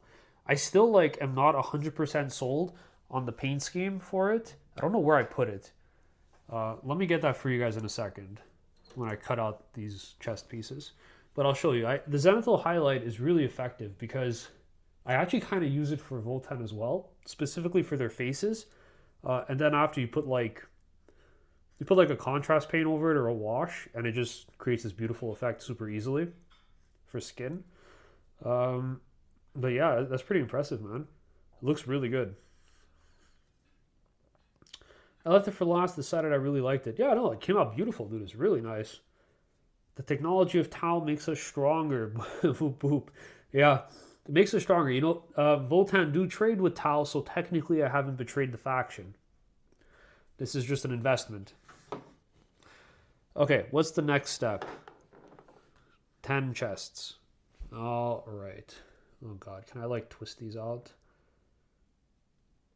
No, I can't. Oh, I could. Great. That's not any faster than if I just cut them. But yeah, so this main camera, like the top-down one, is the new camera. So this is the one, like, I care a lot about, like, if the quality is fine. And then this one here, like the face cam is like a really bad one. It's super old. This is like my webcam. It's going to be replaced with a DSLR instead. I haven't fully ironed out the format that I want to do for battle reports yet. Oh my God, 182 views, guys. People are really coming in to watch me build Pathfinders. That's crazy. Welcome to the stream. If you guys are new here, like, please don't forget to subscribe, like, leave a comment for me, say hi in chat, join our Discord server. It's free of charge. We're primarily a Voltan channel, despite me building Pathfinders right now. But they're trade allies. What was I saying? Oh, yeah. So I have, like, a vision for how I want to do the battle reports. This is kind of like my thing with when I get an idea. I usually like get an idea to do something because like I want to see it. And so if nobody's doing it, I'm like, yeah, like I want to do that because it's like it would be easier to like do or more accessible or like helpful to have. Like, you know, starting like the Voltan channel just to talk about Voltan. It's like just have a place where we could talk about our favorite faction. And so like for the battle reports, like my vision is really to get like, so here's the thing, right? Like there are so many battle report channels on YouTube, and a lot of them are like 3-4 hour long videos or like live streams, and it's like I don't have the time to watch that. I wish I could watch more battle reports, man. Like I barely have time to watch a 2-hour game. And it's like, you know, you finish work, you finish dinner, and it's like you just want to sit down for like an hour and watch like a competitive battle report. It's really hard. It's really tough to find. Like Art of War has like solid ones. They're like, you know, about 2 hours long. Vanguard Tactics has amazing ones as well, for sure. But it's like, because everybody does live ones, it just makes it a lot harder to have like a concise report, like to watch in the evening or something. So my big goal is really to have something that's more accessible. So kind of like an hour long. Like that would be so nice if we could have like hour-long battle reports that are like not rushed, but like just showing critical things and like narratively like they flow very well. I think that would be like a huge huge win for like just the entertainment purposes of sitting down after work at like with your dinner for an hour and just turning on YouTube to watch a competitive battle report. And it's like low commitment because it's only an hour long. 40k in 40 minutes is pretty good. Yeah, 40k in 40 minutes is pretty good. I like they are undeniably like one of the best visual like channels for like just the video quality is insane. I didn't like the not that I didn't like, but like it has like a very like TV show like style, which is like cool. Like it feels like when I see it, it reminds me of like wrestling, you know, where there's like the narrator like talking through what's happening. And it's like all these jump action shots, and like that's awesome too. Like good entertainment value. It's like really fun to watch, but it's not like the direction that I wanted to go. Have you ever? So like I don't play AOS, but there's like oh man, I forgot what they're called. I stumbled upon this AOS channel, and I really liked how they had their battle reports set up, where they're just like concise games to the point where I don't even play AOS, and I was binging episodes of like 45 minutes long just because like I was understanding what was happening, and I don't even play the game. And so like I could imagine if like that exists for the world of 40k where a lot of people are familiar with that, like it might be like a pretty good way to enjoy content from it if you don't have the time to invest inside of like a longer video one day. But yeah, I don't know. I'm still like I filmed the pilot episode using my old camera setup and stuff like that. Prospero Burning, love your videos and learning Voltan makes me wish there was a channel similar to yours for sisters. Thanks, man. I really appreciate that. That means a lot. That really does mean a lot. I'm really happy that we have a community like this now that's grown to a point where like you can just hop on the Discord, you could like tune into a conversation, and everybody has so many amazing things to share with each other. And I'm really happy that we got something like this going, like a big community. Let's get some hearts in chat. Much love to this awesome community we cultivated, and I really appreciate that, Prospero. Thank you. But yeah, so like I filmed a pilot episode using old cameras, and just to kind of like work on the format. So I'll put the first one out when it's filmed, and again, super open to feedback. You guys let me know like what you think about it, if you'd like a different approach to it, any suggestions, criticisms, things like that. And it's like a work in progress, right? Like it'll adapt, it'll evolve, and hopefully it just lands on something that finds that perfect middle ground between like concise information and entertainment still, and quality, of course. Does this stream rekindle your love for the Votann? The love has never left. It's all love. It's all love for the Votann. I'm taking Votann to the teams event. I'm taking Votann to our store league for teams as well. Like, it's all love for Votann. I just wanted to change it up a little bit. And also, my friends in Montreal are are dreadfully tired of playing against my triple land fortress build, which they've said is a stat check army. It's really not. It's like really not a stat check army. But I'm gonna change it up for them just so they have something else to play against, and I'll get to play something else too, which I think could be good. Makes you a bit better at the game, right? Like getting a different perspective on like how armies function and what they're trying to achieve. And this is really gonna like, I think, improve my skill as well, just to get better and try something new, push myself into a different play style.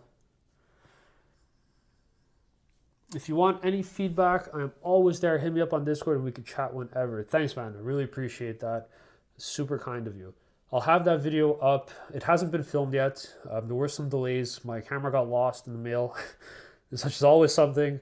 But I think everything is here. All the pieces are in place. I just need like a longer cable, and then like we're good to go. So when that video's up, I'll probably like do like a big premiere for it, and then we could have like a feedback thing, and kind of like talk through. Maybe like for the channel members, we'll have like a call on Discord, or like we'll do like one of like those exclusive like live streams, and we'll just kind of talk about it. You guys can give like all your feedback, like what you want to see and stuff, and like vote on like different armies and things like that. I think that'd be good. That could be good too. Because what are we if not for our community? So if there's a way to make things more enjoyable for you guys, like always let me know. Just reach out to me on the Discord. I'm pretty active there. And I take all your feedback to heart. Hackathon, Land Fortress, more like Armiger. Yeah. Yeah, basically. I think it's just because it's like just like suboptimal list. Like it doesn't work well until like an optimized list like that has like heavy tanks inside. But it's fine. I think it'll be fun. They still kick my ass sometimes.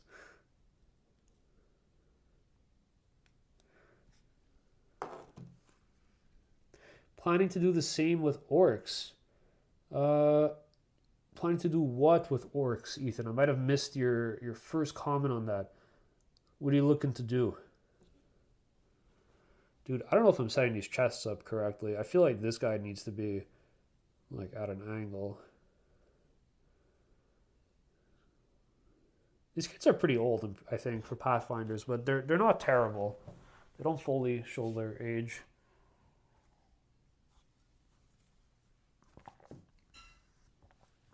Oh, second army after Votann. Yeah, yeah, that's fair. That's cool too, because that's like a completely different play style.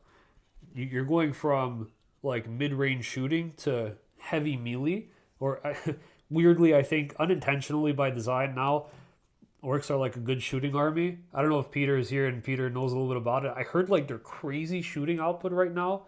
Like as if Flash gets, they get these ridiculous buffs stacked on them.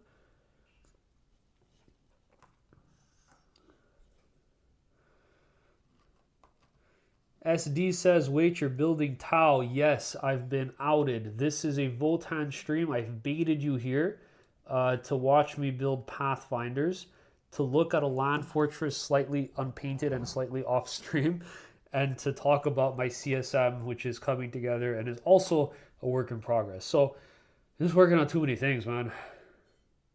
Oh, it's Sam. Hey, Sam. This is not the Death Guard Sam. This is the Eldari Sam. This is the Thousand Suns Sam. It's nice to see you, Sam. Thanks for tuning in, man. Yeah, I'm excited to feel them. I still got to play against your Thousand Suns. We'll see if I could get you to send Magnus after a piranha.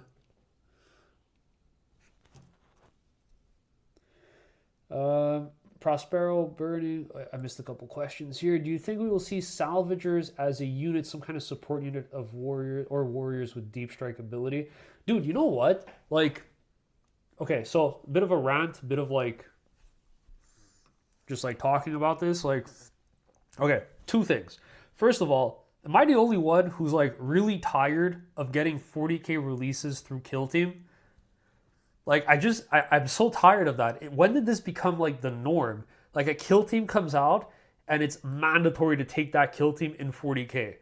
Like, I don't know. Are they not scared people aren't going to buy it from kill team? I don't know. I don't like it. Just make it for 40k and then like give kill team rules to it. I don't know. It's super annoying.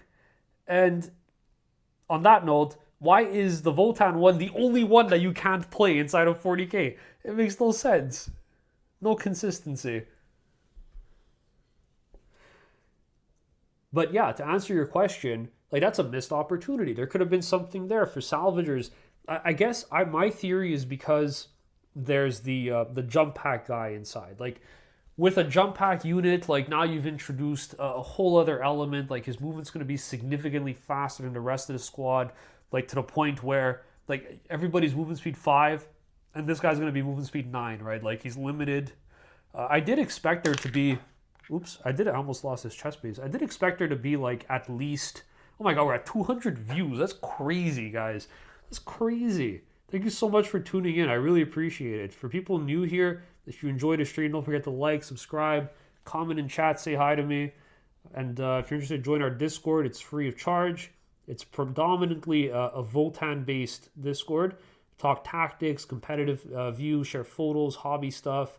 But we're always looking for new members to join our community. There's a hair here in the wind. What was I saying? Salvagers, yeah. So super annoying that like all these kill team kits are becoming mandatory 40k units, and also really weird that Hearthkin Warriors, Hearthkin Salvagers were not one. So it's like one of the only ones that was not actually translated over. So which second army are you going to be playing first? Yeah, I have two second armies. I guess one's a third army now. Um, so Tau is the closest one to being optimal. I'm missing a couple things, and it's like, yeah, like I could run this and like I feel good, like it's competitively viable. So I'm probably gonna do Tau for now, and then my CSM I'm gonna be painting and working on them behind the scenes. I picked up this Land Raider, Sam, this 30k Land Raider because it looks so cool, man. I don't think it's super viable at 40k, but like it looks so cool. So I'm gonna definitely be running that. And CSM has like some sick rules, but I'm not close enough. I'm missing bikes. I don't really like the Chaos Bikers that they have now. I could 3D print some, but like don't really fit the aesthetic. Where was I going? Oh yeah, the Hearthkin Salvagers again for the third time. I'm surprised that they didn't give us rules for just the jump pack guy. A lot of people were speculating that he was going to be a lone op character. So you buy that kit, you get the salvagers, and you could turn the jump pack dude into a character instead. I'm surprised they didn't do it. I don't see why they wouldn't have. But yeah, it really did surprise me. I want to start. I was starting to build sisters because they looked super fun and I loved the aesthetic, but then they got nerfed into the ground and I lost my motivation. Yeah, I heard they got hit pretty hard, man. But you know what? This is what I say to that. I played against unnerfed sisters at an event in Montreal. And let me tell you, those miracle dice, if that's how miracles worked, the whole world would be religious because they had way too many dice throughout the course of the game. It's supposed to be a miracle dice. It's supposed to be something that barely happens. Eldari, Sam, correct me if I'm wrong, but Eldari get 6 dice to play with the whole game. And then sisters start the game and like they wind up with like 30 dice by the end of it. It's ridiculous. It's crazy. I still think miracle dice are fine. I think they're fine they're fine on paper, but like then you have these really oppressive data sheets that kind of just like abuse the system. Like, dude, it is so unfun. It is so unfun to get one-shotted by something because of miracle dice. I think there's like a way to do 2 dice, right? I think for you can use 2 dice on a unit. They like one-shotted my land fortress in a game. It was crazy. Like just so ridiculous that that's a thing you could do. And like their indirect platform before it got nerfed to Castigator, I think. Like, thank God I never played against that. That's just like crazy, dude. Not a big fan of that design. I just love when a model's legs lead to a kind of ball at the top of the waist that goes into a kind of socket in the bottom of the torso. Yes. Yeah. These guys are pretty clean to put together. There's no sockets, but like it's pretty easy. They are a joy to assemble so far. Nothing too crazy here. As a sisters main, sisters were brutal and I hated being overpowered. I really enjoyed the new change. Dice reduced, you feel it. But still clutch to drop in a 6-5-1. Yeah, I agree, man. Like, I think it was just way too good. Like, that was crazy. There's no reason they needed that many dice. And like Triumph of St. Catherine also was like weirdly durable and like weirdly does a lot of damage too. I think it's like, I remember the first time I fought it, I was so surprised. I was like, it was fighting my Hearthguard. It was like 16 attacks, lethal hits or something. It's crazy. It's a throne or a coffin. Like, it's crazy, man. Okay, these guys are good. Let's see. What did I miss? Can't play with Brood Brothers in GSC. There's no Brood Brother unit. Best you can do is proxy them as a guard unit in the Brood Brothers detachment. Okay, wait, I might have missed the preceding comment for that. Let's see, what did I miss here? What are you going to do about having a variety of armies for your battle reports? So, great question, Smokey. So, that is, I'd say that's part of the reason why I have 2 new armies, but that's just a really bad excuse to say that I'm addicted to plastic and I just wanted to buy them. That's like the rationalization. It's like, yeah, it's an investment for the channel. It's like, no, I have a problem. But yeah, like so I got three armies. I have Votann, CSM, and Tau, and I made a lot of friends here in my new town, like Sam and Peter and everybody else at the store that are just great players, and they all have a couple of armies too. And I've offered to have any of them come on. I will be offering. I don't think Sam knows I'm doing battle reports yet. So Sam, if you're watching, this is a spoiler for you. But I've extended the offer, and like I will be extending offers to it for people that like I feel really comfortable playing games with, and if they want to come on and like just like have fun and play a quick game, that'd be cool too. I have like my friends in Montreal that have a wide variety of armies as well, like from Death Guard to Necrons to Admech. So I think we really do have a nice variety of different factions to play with. We don't have all the factions. I don't know people that play everything, but I think it's good for now. I also don't know like the frequency at which I'll be able to produce a battle report because I haven't done one yet. So I don't know how much editing time will go into it. I suspect a lot.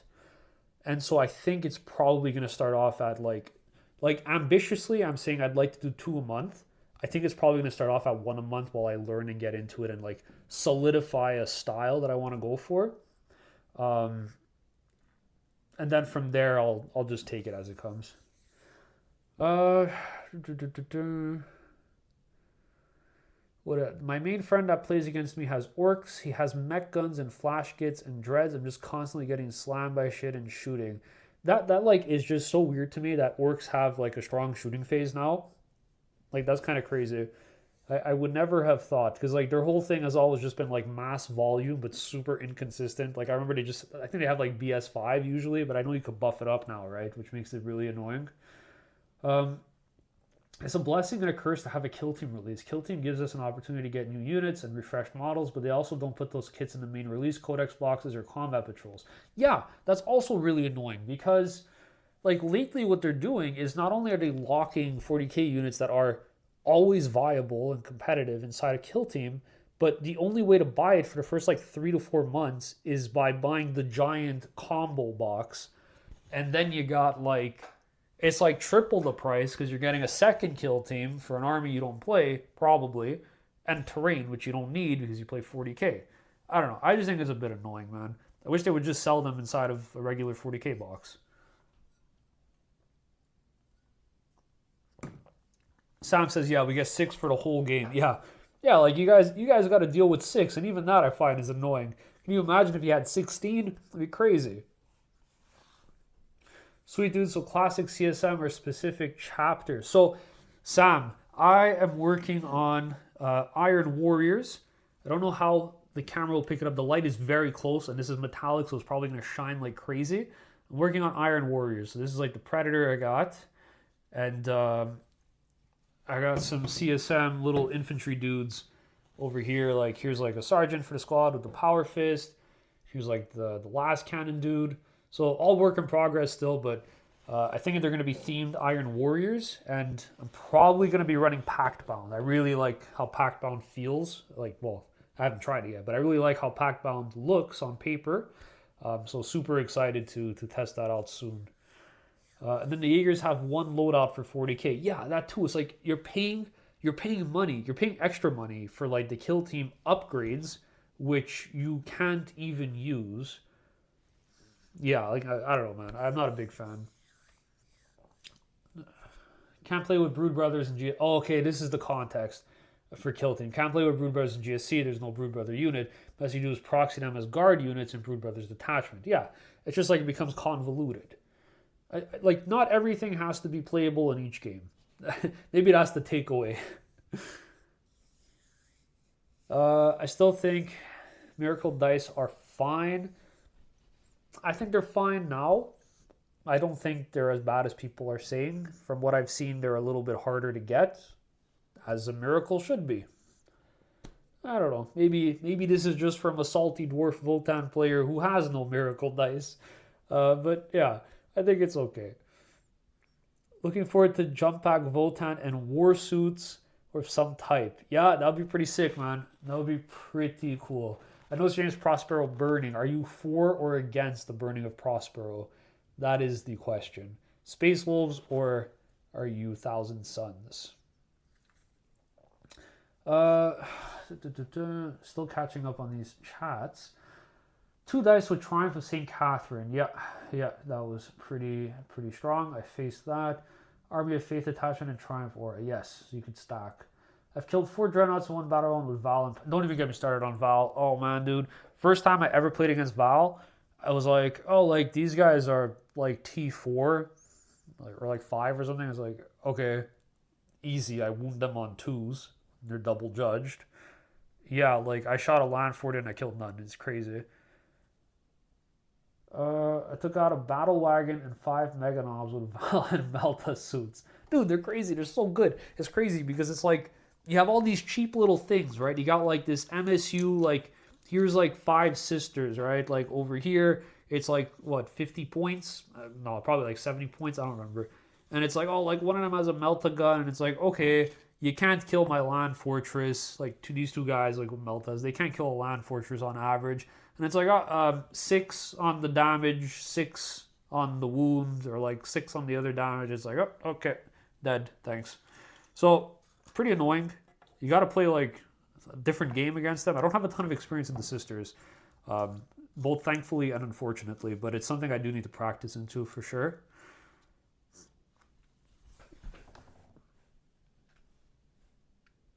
2 per month wouldn't be too hard on the editing side. I think that's what I landed on, Chaos. I think that's like a reasonable place to be. Those are looking good. Thank you, Sam. Really appreciate it. I've been working hard on them behind the scenes with like the masking tape. Oh my god, dude, it takes so long. It takes so long to do. That was partially why I wanted to break and go back to my Tau. Tau was in the pipeline for a while, and then I was like ready to play them, and then Danny shows up with Tau, and I was like, dude, like that was gonna be my army. Like I was gonna be the Tau guy, so I was like, I'm gonna shelf this, and now he doesn't play them anymore. So I'm like, okay, we need to have a Tau guy again. So I'm bringing them back out. Yeah, so two games a month. That's probably, I think, the most reasonable place to land. And like keep in mind, like I'm alone doing the filming and the editing. Like there's no team for now anyway. So I just like have to balance it with everything else. Like I think like after I do 5, like that's a lot. Like I think after I do 2 of them, realistically, I'll have a system down. I know how to take shortcuts, and like I'll have the format solidified. So that'll probably help a lot to speed things up. But I'm really excited to just film one and get it on the table. But I need to look into this, into like the visual like gradients you were talking about for filming. If you know anything about that, like message me on Discord or like send it in the general chat. Like I'd love to look into that a little bit more. I would even be willing to help with that if you want. There you go. What a beautiful segue. That's very kind of you. I appreciate that. If you have any tips whatsoever, or like any advice on like suggestions on like I said, I forgot what the word was for it, but like you had said like some kind of like gradient, I think, or like filter. Let me know how that works, man. I'll look into it and try to pick something that suits the channel's theme. Yes, I don't like it, says Michael. It feels bad because they're also more open to get cut from a codex too. Yeah, it feels like it's very risky getting some of these units. The kill team thing is annoying. Yeah, so it seems like everybody feels that way as well. Off to some reading and sleep. See you tomorrow. Take care, Sam. I think you left already, but take care, man. Enjoy your book. Enjoy your sleep, and I'll catch you tomorrow at our game. Well, at the store. You won't be playing versus me, but I'll see you at the store. I think the issue with Sisters is the Miracle Dice nerf on the back of a massive points increase. If they toned back some of the points increases, they would probably be in a good spot. Yeah, they got hit with a double hammer. That's a double nerf hammer for sure. Always feels bad. That said, maybe it's not as bad as we think. When that happens, everybody's immediate reaction is it's a dead faction, like it's over. But maybe like we just need some time to see where everything settles in. It's still Sisters, right? Like they still have like cheap bodies. They're still like MSU. They have like really good tanks. It's a tank meta. They're good at killing tanks. So I don't know. We'll see. It might not be all doom and gloom. I can't seem to find the link to the Discord. Someone had found it before. I've been trying to It might be even in the description of this video, maybe. I don't know. But yeah, like it's in any single one of my other videos. I can't send it right now for some reason. Like Discord is so intelligent that it's like not making me open it up while I'm on stream, which is pretty weird. I didn't know it does that. This is a message retracted. The Inquisitors got him first. It's there. Yeah, perfect. Okay. Looks like we caught up on everything. Back to hobbying.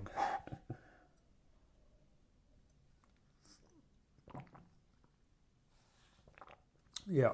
Okay, so where are we at? So now this is where it gets complicated. Now I gotta do the arms. Okay. Oh, this is the worst. Oh my god, the little antenna on the helmets is the only thing I don't like about building Tau models. Everything else is like totally fine. I just don't like doing that little antenna. It's so annoying. Great, you found it. Awesome. Cool. Thanks, Ryle. Feel free to join, man. It's a pretty great place.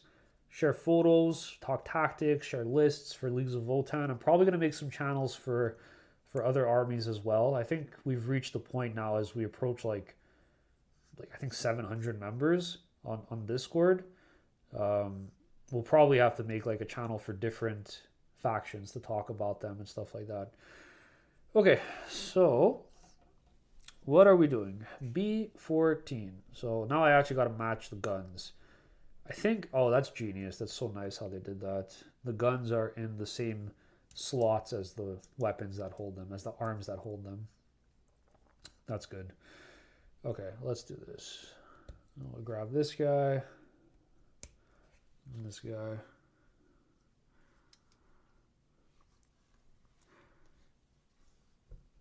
Yeah, we're starting to branch out now. Yeah, I agree, Pulp. Like, I'm seeing some discussions happen now for like other armies and stuff too. I think it's time we just like, I think it's time we do it. The baby has grown. It's time to introduce other factions to the Discord. Oops, please don't fall on the floor. Where is it? Here it is. Saved. If something tiny falls on the floor, you're never seeing it again. It's gone. Oh, this is annoying too. This little piece on the gun. This will be low priority. I don't have a lot of time to get this done for tomorrow, so I'll put these little bits on later. All right, so this is one set of guns. Any Tau players here? You guys know if the ions are better than the rail gun or the rail rifle right now?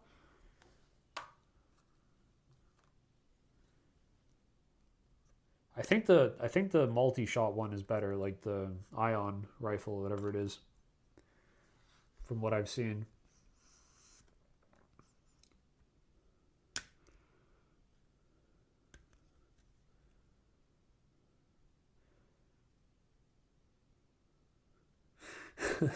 One of the footstands on my first Pioneer fell into the void. Yeah, there are a few things in life that any person can relate to, and this is definitely one of them. We've all had like that moment of just like, where could it have possibly gone? I remember once I intentionally dropped the second piece to try to see where it could have landed the first time around. I still didn't find it. Super annoying, man. My brother plays Tau about as close as I can get. From what I remember, Pathfinders, they spot. Yeah, they spot. They do a lot of the guiding. They're pretty cool because, from what I've seen anyway, like, they spot twice. So they do a double guide. And oh, this is a weird bit. Oh, never mind, I found it. Yeah, they do a double guide. They infiltrate. They scout, which is just like nuts for pressure, like early in the game.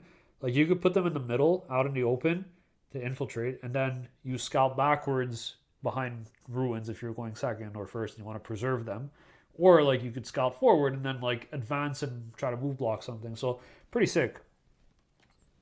I don't have any Kroot. I don't love the Kroot models. Weirdly, it's like I don't know. I don't love them. But I could consider getting like one to hold backfield. I was also thinking about running like a Pathfinder unit, like 2 Pathfinder units and 1 stays backfield to hold my objective and like pop out to guide 2 things. But that feels like a bit of a waste of their infiltrate and scout ability. I don't know. I'm not a pro Tau player.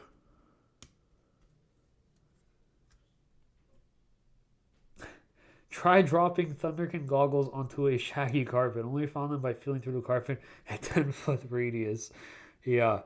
Again, super relatable, man. Like we have cats here, two cats, and like it's like having babies. Like if something falls on the floor, the immediate panic sets in of like, oh my god, like we need to find this thing, or else they will eat this and choke. So always got to be very careful. Vespid are sweet. I don't know, man. I don't know. I'm not big on them. I understand. Like I think that I think they're cool. They're like these bugs, but I don't know, man. I'm not too big on them. I don't know if they fit the style for me. There are several spikes and bits from my 8 bound that are in the abyss. Yeah, one day, hopefully, you do not step on one of them and impale your foot, because I've heard that's a very serious thing that happens with CSM models.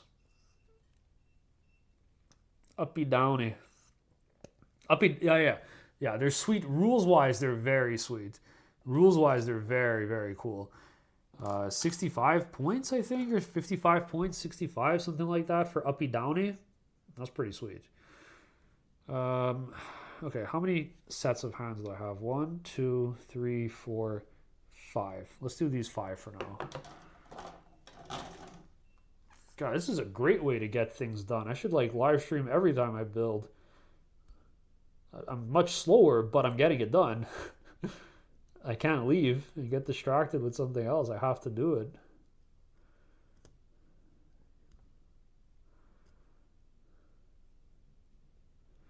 The new models look nice. Yeah, objectively, I think they're very nice for sure. They're much nicer than the old ones. The old ones are terrifying. So scary.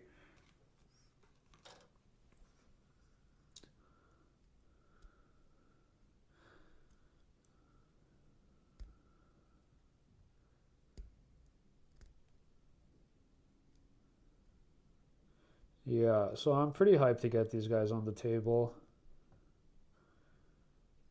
Again, suboptimal list, but it should be fun. I'm Kroot pilled. Actually, my favorite part of Tau. Wish they were their own army. Love their lore. Contrast between them and everything else. 40k is crazy, and I love it. Yeah, you know what, man? Like, as their own independent force, Kroot are pretty sick. I agree. But you could run the Kroot detachment, and like it actually does have feet. I know. Is it 40k dirtbags? Derek, I think, is running like Kroot, and he's like having pretty good success with it. Or like he ran it at an event and he did pretty well as well. Like it's just like mass bodies and everything has stealth. Like, I don't know how you deal with that as Voltan. Like I think we just auto lose. It's really tough to compete. Unless maybe you like, I don't know, you run like 15 Plasma Axe Berserks. Dude, I tried the Plasma Axe Berserks out and I kind of really like them. I think they're decent, like especially the Marines, pretty good. You hit on twos if they're judged, you wound on twos, you're AP 2, you can bump it to AP 4, and your damage 2. It's like a clean profile. 16 attacks, you could sweep if you want into Horde armies.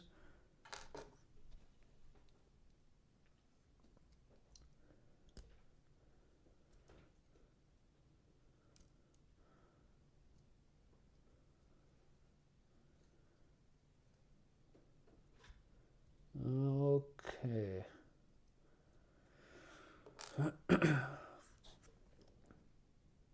I play Nids as well though, so my view. There you go. That explains it, Pulp. You're already playing the bugs, right? Obviously, you're gonna love the bugs and Tal. You're playing bugs. They already won you over, man. It's what you're looking out for. I will say though, dude, like Tyranids. So I'm not in love with the Tyranid aesthetic. I like when models have like like this is gonna sound so weird, like not personality, but like I love like infantry models a lot, and like with Nids, you're playing just as like an endless swarm of stuff, right? Like just like for the hive mind. So I was never able to really like get into that aesthetic, but I think they're a really fun army. That's like peak control. Like you are just controlling the board, enemy movement, point scoring. That is a really fun army to play. I would love to try them out one day, man. Maybe I'm gonna 3D print some stuff. I'll like one day if I win the lottery and I could make all the armies. I will definitely. If I could make all the armies, I will definitely make a Tyranid army.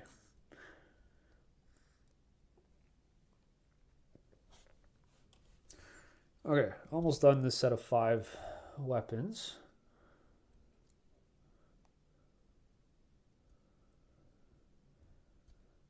230 viewers. That's crazy. Thank you guys so much for tuning in. It really means a lot. I'm talking so much, my lips are getting dry. I'm gonna have to get more water.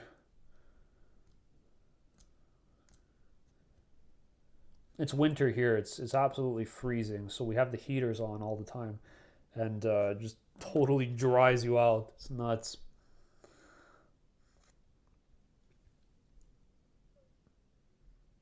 I have 4 penitent engines and a squad of Repentia to build that have been sitting around for a couple months. Get them out, Chaos. Let's do this together. It's time, brother. It's time. 2025 is the year of no more shame. No more piles of gray. No more boxes that are unopened. I say as I look over to my desk and see a stack of CSM just in boxes.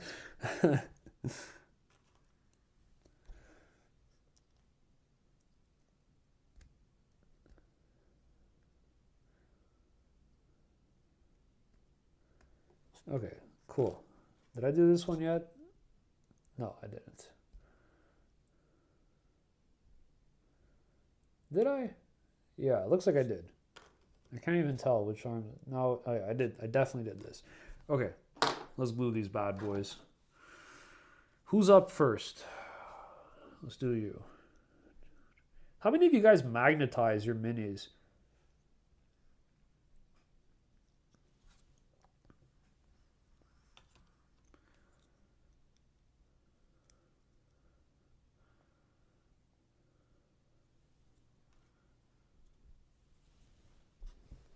I've been wanting to run Plasma Axe, Berserks, and Hearthband and see how that goes. Yeah, you know what, man? I think that was something I was theory crafting as well. I think like if you run Hearthband, you take the best BS possible for your army. Everything best BS, best weapon skill, so you're not as reliant on tokens. And then if they get one on, like great, now you're hitting on twos with everything. I cannot find like a body that this arm works well on. But yeah, I definitely see your line of thinking. Like I agree. I think you go plasma axes in that detachment for sure. Because if you're swinging on weapon skill 4 into a target, like you're not touching it, man. There's no way. Too inconsistent. Even if you're re-rolling ones.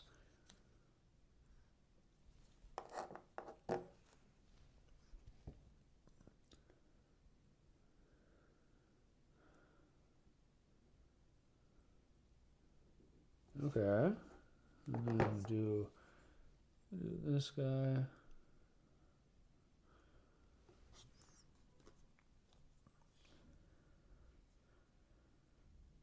Oh, shoot. It's the wrong hand. What is this hand? Is it salvageable? Wait, it might be salvageable. Hold on. He's holding something. I can't... I think I got baited. This is not the right arm. Alright. What did I miss? I'm right above Florida right now and it's -1. Yeah? Try -24 over here, dude. It's crazy. My buddy plays Nids and Tau, refuses to use the Kroot, but adores the Vespid. Yeah, I don't like the Kroot, man. I just feel like it's just so expensive, like money-wise for what you're getting in terms of points. Don't like Horde armies. And like if I'm playing Tau, I just want like clean suits, you know, clean aesthetic. But yeah, the Vespid are cute. They're cool. They're like bumblebees. They're pretty sick with their stingers. I feel like we really do well into Marines in general. Hearthguard with Plasmas hit Terminators on 2s, wound on 2s, AP 2. The only thing missing is damage 3. Yeah, so like I find into Marines it's like how can I say this?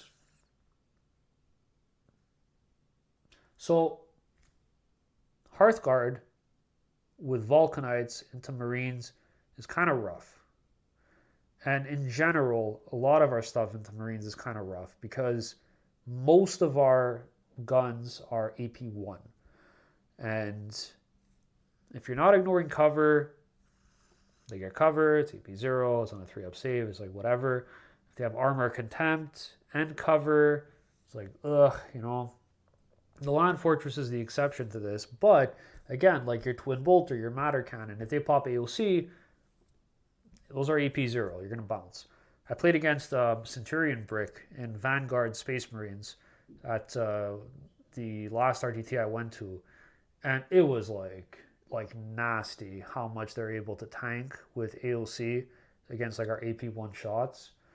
The ignore cover really helps for sure, but yeah, I don't know, man. Like, it's a bit iffy, and I think if people start running indirect, because, like, I don't know, did you see the new Oath? The new Oath is, like, crazy good. Now you get +1 to wound. You get a Judgment token. It's crazy. Like, they have Judgment tokens now that they can hand out. It's crazy. Yeah, like, I'm a bit worried. I'm a little bit worried for the indirect. Like, if people start running Whirlwinds again or Desolation Marines, it's like they get to pick things up for free, especially, like, our Warriors that were trading on objectives to try to, like, bait out cheap resources from our opponent. Like, play the trade ward, they just deny that. Like, they massacre us. So I'm a little bit worried, but I haven't played into them yet. So since like the big change, so we'll see what happens.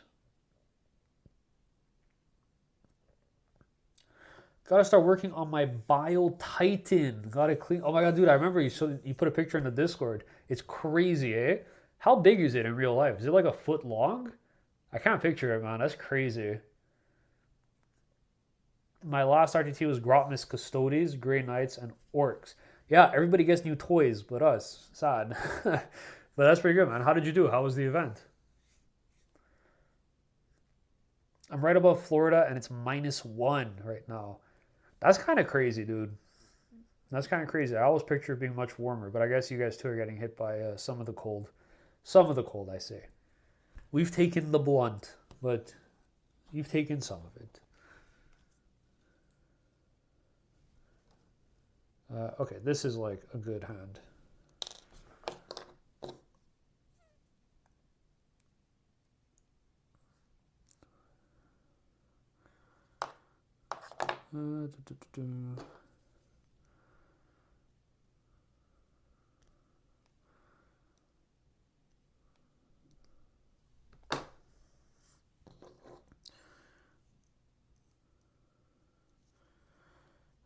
Like, how does this even go?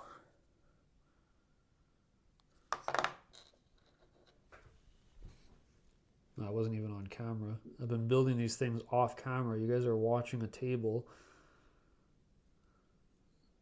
That's something I gotta get used to.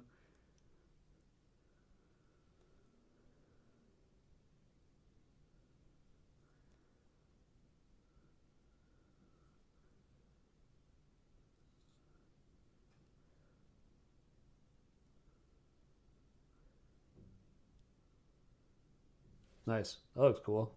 This guy looks pretty sick. Happy with that. Oh yeah, this is the weird one. Put this off to the side.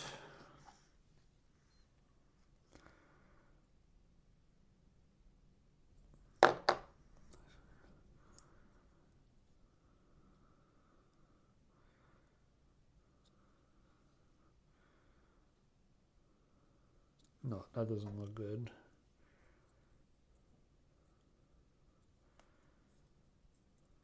Yeah, this looks fine.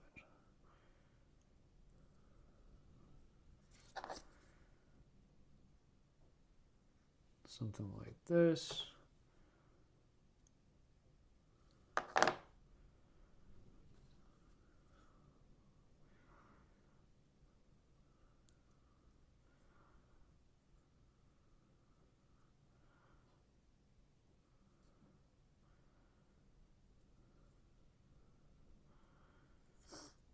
Okay, this guy doesn't want to hold his gun. Oh god, I have a really bad habit of doing this off camera, eh? You guys gotta call me out. Still learning the ropes here of hobby streams. Oh, good, cool. This guy's done also. What did I miss? I do. It's such a dream for transportation. What did I miss on the transportation? I have everything built for my Votann. About to buy the new Krieg. Oh, dude, the Krieg box is so nice. Oh my god, I've been resisting that. Like, I think though, like even just if you're looking for a fun hobby project or like a display piece, that artillery cannon is like, oh, that artillery piece is so nice. Beautiful, beautiful sculpt. So yeah, man, I'm envious that you're getting your hands on that. That looks really, really cool. Minus 11 here. And man, is that Minnesota? I assume that's Minnesota, right? My Canadian brain just doesn't compute with the States. I'm on the fence with my combat patrol on if I should magnetize. I assume Ryan, this is for Votann, right? So I think you can get away with not magnetizing in the combat patrol. Like really the big ones, like the Hearthkit warriors, doesn't matter. You could tell your opponent whatever you want, they'll believe you in terms of what the gun is. That's the Xenos gun privilege. You don't have to worry about that. I've had one guy modeled with a missile launcher, and I've been saying it's a high-las for a year now. Never had a problem. So I think you're fine with that. The ions versus the auto bolters, whatever they are, doesn't matter. Indistinguishable. Run whatever you want. Probably the only thing that you might want to consider is the berserks, but I think it's just the top piece of the weapon that is the connector, not the actual arms. So maybe it's not even worth magnetizing. I know with a lot of Voltan stuff, you can get away with putting blue tack. I have my Hearthguard all have blue tack under their fist, and my land fortresses as well. So I think that's a way to work around. If you get blue tack, see if you could fit it in. And then just like squeeze the top of the weapon for the berserks, because like magnetizing is such a pain, dude, such a pain. Oh, forgive me, just got a text. Let's see.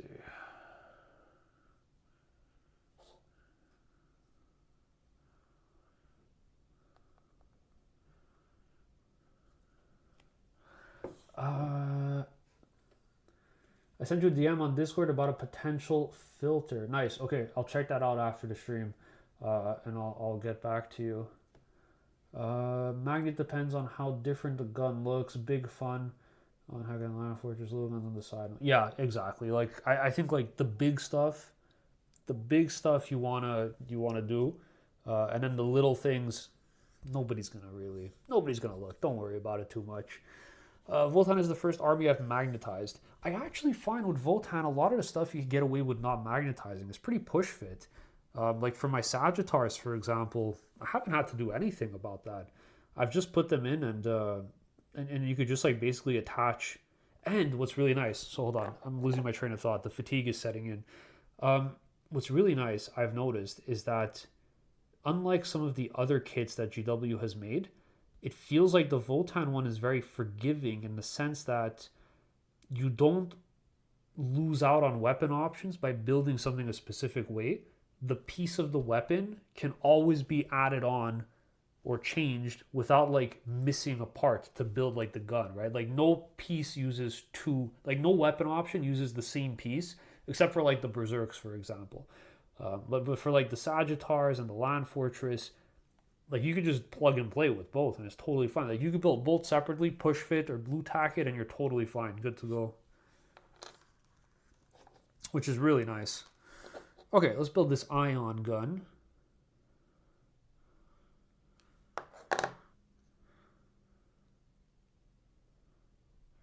The problem now is I built all these torsos facing front, and now none of them look nice with the weapon attached.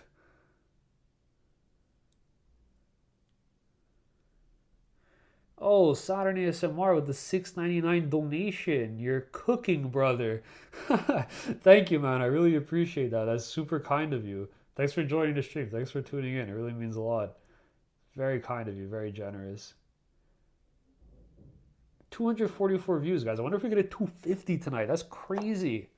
So many people coming to watch these Pathfinders get assembled.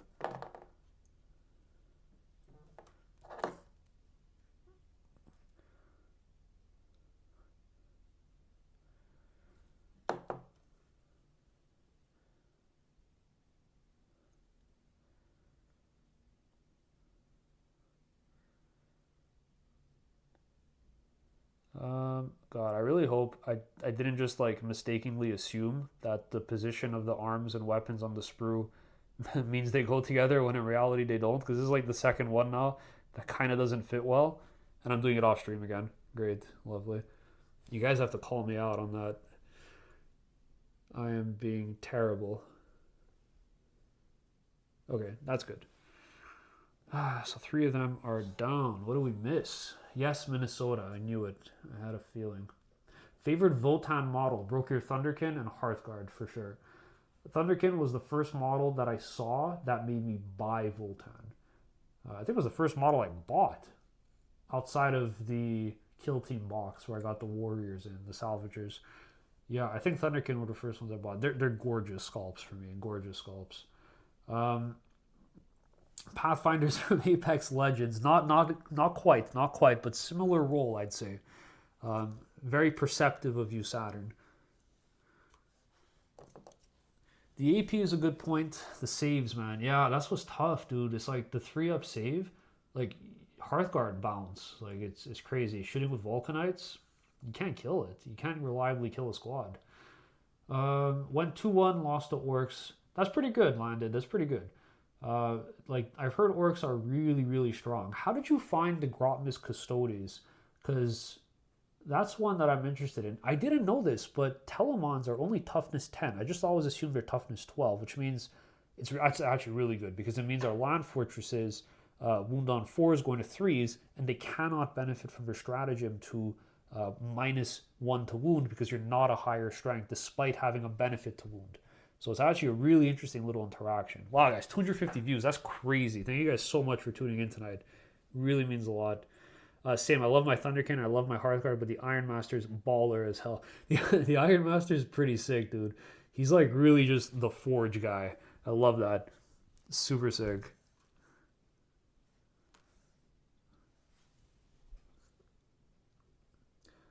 What's up with you, Saturn? I haven't seen you in a while, man. How's it going? Not sure if you're still here.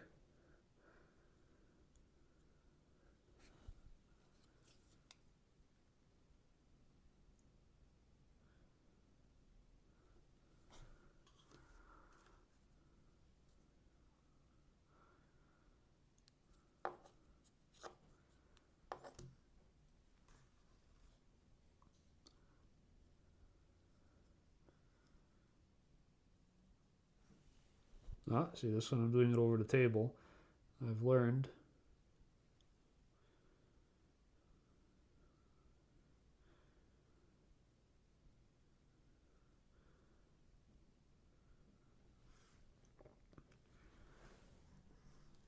I will say these kits are showing their age a little bit.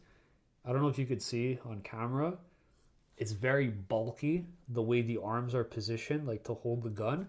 He's like, I don't know if you can see it on stream, but he's like this, holding his gun with his shoulders up. He's doing like he's doing shrugs. He's doing like those lat shrugs there where you lift it up. That's funny. They're a little bulky. I think they're still cute though. It's a nice kit. Still haven't found a good spot for Thunderkin and Iron Masters in my lists yet. We'll see.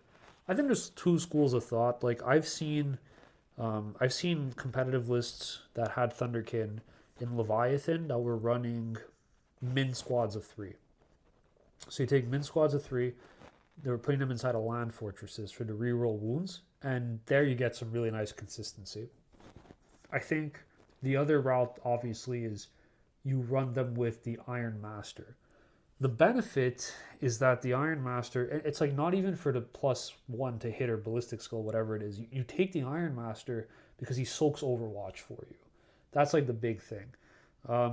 Like, you go after, you play into, nobody really plays Canoptic Court anymore, right? But I say Canoptic Court because that's the list I played a lot against when I was testing out Thunderkin.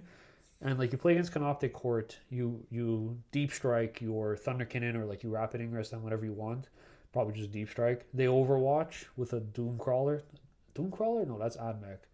Those tall dudes. What are they called again? I don't remember. I haven't played against them in so long. It's those tall dudes, right? So you overwatch. You come in from deep strike, try to pick one up. It's a vehicle. They overwatch you, and on average, they do about 3 or 4 damage 3 shots, which just clean picks up all the little assistance. Doomstalker, thank you. The Doomstalker. Yeah, I knew it was like Doom something, Crawler. Yeah, Doomstalkers.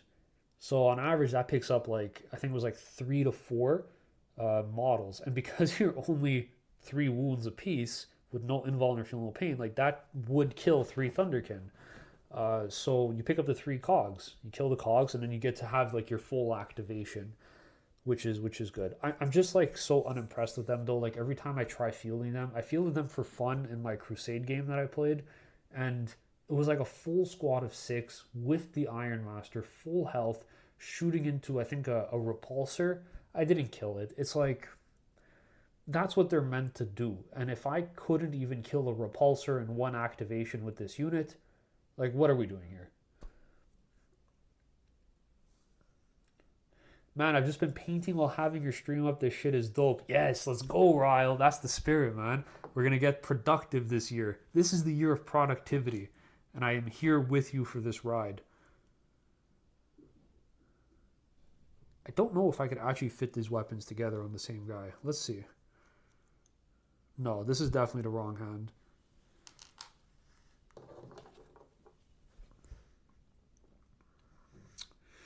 So I gotta find more bits and bops.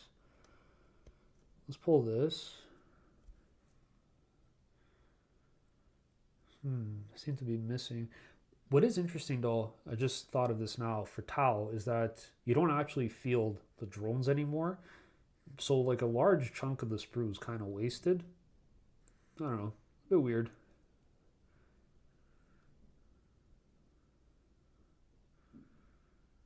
I don't love it, I don't hate it. It's a little cleaner.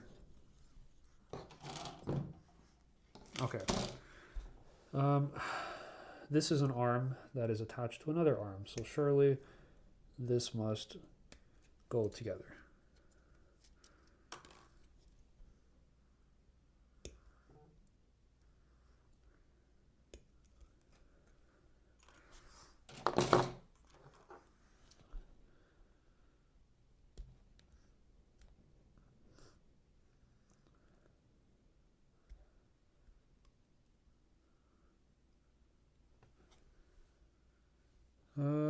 Oh no, where did I put the arm? Oh, here it is.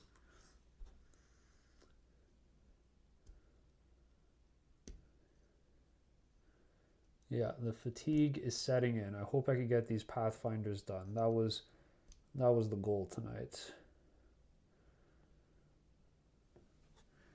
Set nice little milestones.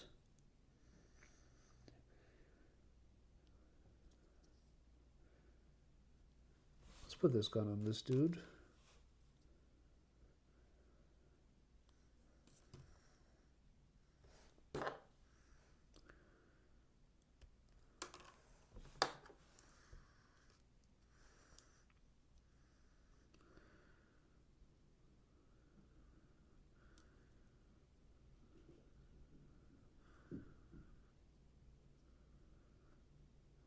That looks good.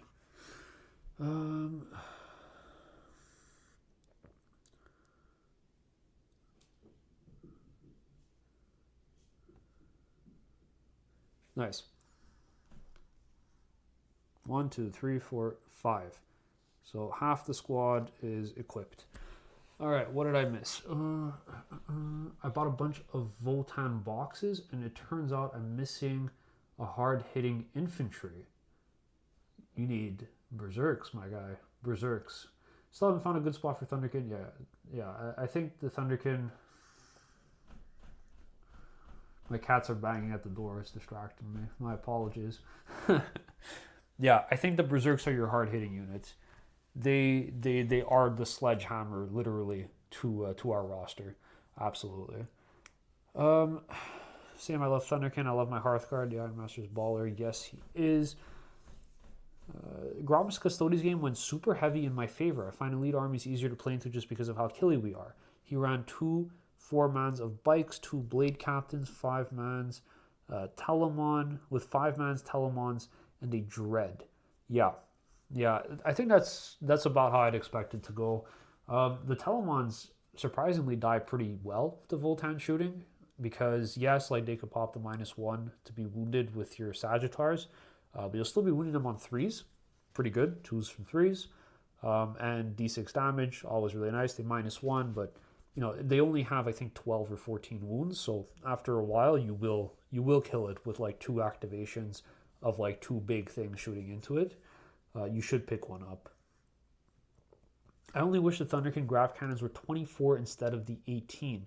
Yeah, like that's also really weird. I like the unit's missing something to like just make it playable and viable at that. I don't know what it is. I think it's really like I don't mind the range being low, but like in my opinion, like if the range is going to be the limiting factor, if and when it does get into range, it needs to be able to reliably delete something. Like that's the trade-off. I'm saying like, hey, this is a slow unit. It moves 5 inches. It has a really slow range, a low range gun. The only way you're going to do damage is if you manage to make it there alive. You do. I want to kill it. I want to make sure what I shoot at dies. I got to get to bed. 1 day off work left this week before it's GT time. See you, Pop. Thanks so much for coming tonight, man. Really appreciate you spending time with us. And good luck at your last day of work. And please let us know how the GT goes in the Discord. We'll all be paying attention and eagerly waiting for your response when you return. Okay, let's continue building these dudes.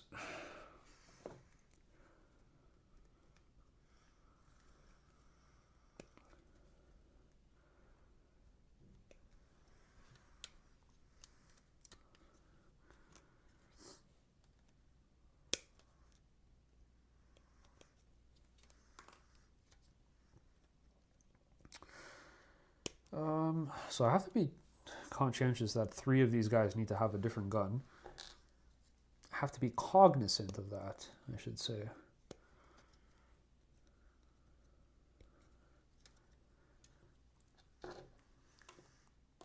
So 1, 2, 3, 4, 5 left, and 2 big guns. So I need 1 more little gun. Yeah, 1 more little gun. Which one should we put? Well, that would be cool. I'd like to have a dude who like holds one under his like arm or something in his armpit. I should probably just read the instructions. I don't know why I'm making this 10 times harder than it has to be. I should just read the instructions and I'll know which pieces build the arm. How silly. How silly. Yeah, I'm off too on Friday this week, so tomorrow's my last day. And then I have the game into Peter at night, who you guys will hopefully become familiar with very soon when he features on the channel for the battle report. And into his Custodes, great player, always keeps me thinking, always puts me on my feet with his pressure list. So we'll see how I do against that. This is gonna be my first time playing Tau ever, by the way. Like outside of like a 1,000 point game I played. So I've been like kind of studying the rules, like the data sheets. Do you guys have any tips for? I know some people have said make like memory aids to help. Anybody have experience with that? Like, what's like a quick way to just memorize stats besides just like endlessly reading them? Because I think I have the stratagems down. Like, I have like the core rules down and everything, and like the game plan. But I almost poked my eye with that. But the stats for me is going to be really annoying because it looks like they have so many. They have like the drones that shoot too, and like they have all these side weapons. So any tips you guys have would be greatly appreciated.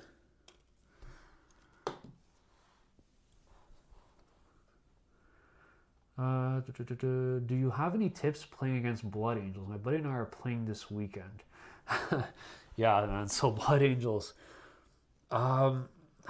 they hit really hard. Like they honestly hit really hard, dude. Like if you make something connect, just know that it'll die. Like there's a very good chance. Even JPIs will kill. I think JPIs might come very close to killing the land fortress. They did before. I don't know if their new detachment does that now, if they're still as good. But with Sons of Sanguinius, they were able to kill, or almost kill a land fortress. So I would say he's going to stage pretty. I don't know if you play on WTC or if you play on Leviathan, on Pariah Nexus GW terrain. You'll have a bit of an easier time depending on your list if you're playing on GW terrain. Fewer places to stage. But just know that if you trade something, like if you bring something out, it'll die. Try your best to pre-measure and screen as best as you can. Like use your cheap stuff to try to like make him land in inopportune places, charge things that you don't really care about. Like if he goes for your warrior squad, but that stops him from charging your land fortress, and your land fortress picks up the JPI, awesome, right? If he's running big bricks of Sangard, judge that. Big bricks of Death Company, judge that. I don't know what you're running if you're running like the Hearthguard as a 10-man brick, but I think the math is that a 10-man brick with plasmas and sustained hits and lethal hits with the Cal, I think that might pick up a full Death Company brick. It's been a long time since I ran the numbers on that.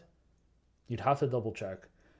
But you probably don't want to list Taylor to play against Blood Angels specifically. So I guess like the number one thing is like keep in mind they're very fast. They're hard to move block because they all fly. So you're going to have to pre-measure a lot. Don't play too defensive because if he gets to staging points, he just wins the game anyway. So you need to push up, but just give him things that try to make him make unfavorable trades and keep like your big shooting things alive as much as possible. That's the advice I could give for that. I don't have a ton of experience with the Blood Angels. I've played them a couple of times, but I've played World Eaters a lot, and so this is where I'm basing this advice from. But just imagining that they fly instead.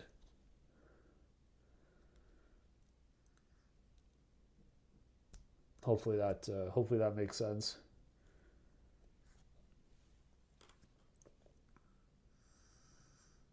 Okay, I think I cut these already. At this point, I'm half asleep here, so I really want to get through these. Oh.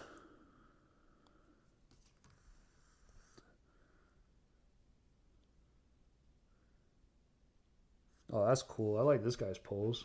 This guy's sick.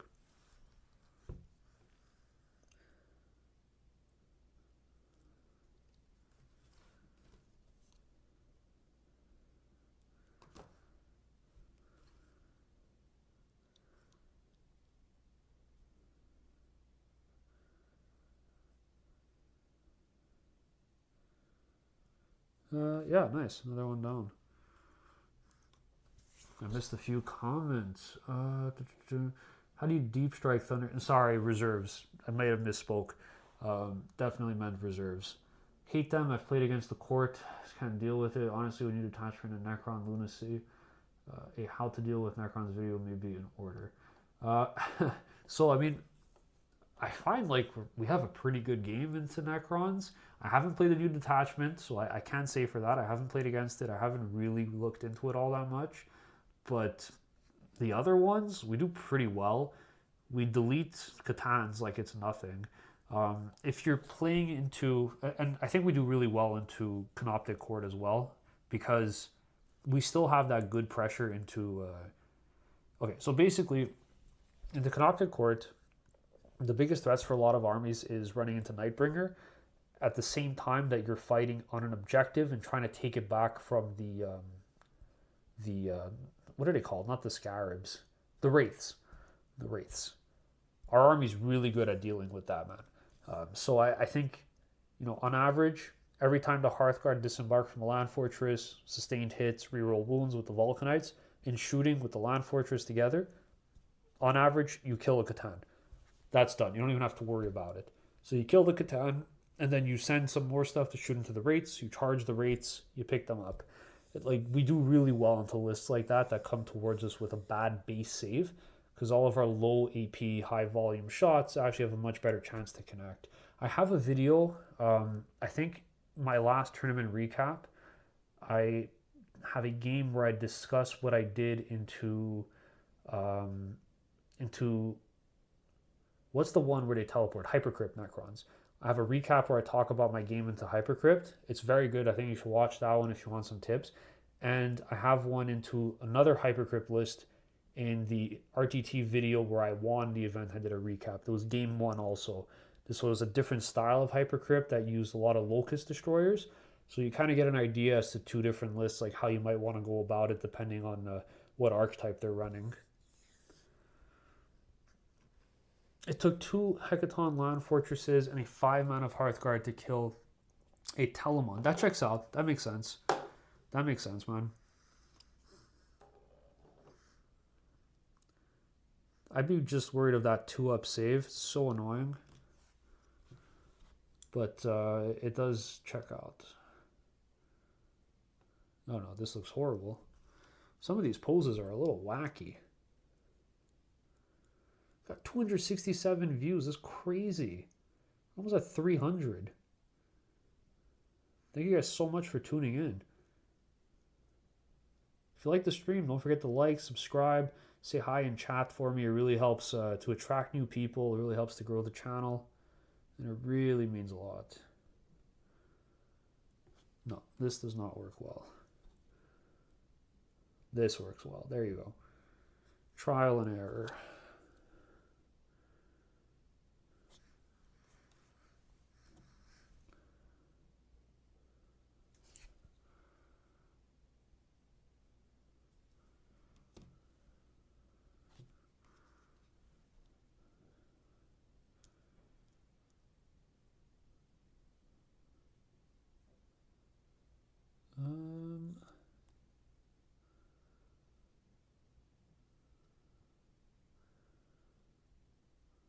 Okay, cool. This guy's done. 3 more weapons to go.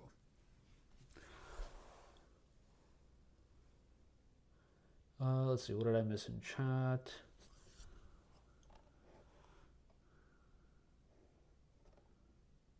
I'm hoping to do 5 GTs this year. Damn, dude. Nice. You just have to B+. Yeah. Hoping to do 5 GTs. 5 GTs is a lot, man. I'm hoping to do 1. I have 1 team event coming up in March that I'm going to start practicing for. I'm going to go with Votann, so I'll probably do like a whole video series on like the prep for that and stuff like that. Like what I did, what I went through, discussions with the team. I think that could be really fun, like a mini series. Don't know if I think you guys would be interested in that. I think that could be really fun to do. So if you like that, let me know, and I'll definitely put that at the top of the agenda. And I want to do at least one GT. Montreal has a pretty good competitive scene for GTs. In Quebec, we have Imperialis, which is a big TO like organizer and group. A lot of people from like Team Canada and stuff like that go to their events. So that would be really good practice if I could get in to one of those and test Voltan out. The most honest army in the game. Who needs Grotmus detachments? Who needs fun when you could just be efficient? Okay, I need 1 more arm. I need 1 more arm, man. Where could it be?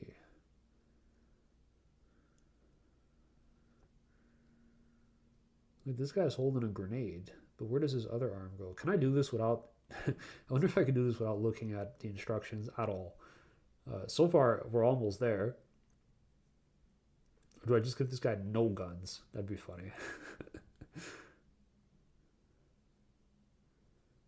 Oh, I see. I think he holds this gun in his left arm, and then he has a magazine in his right.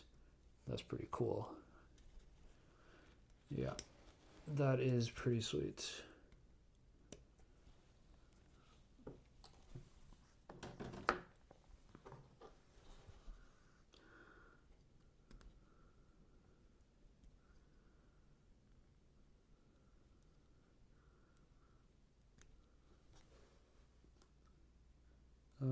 Oh boy. Where did where did this arm come from? Wait. Where did this arm come from? Oh god. The fatigue. I don't know where I'm at.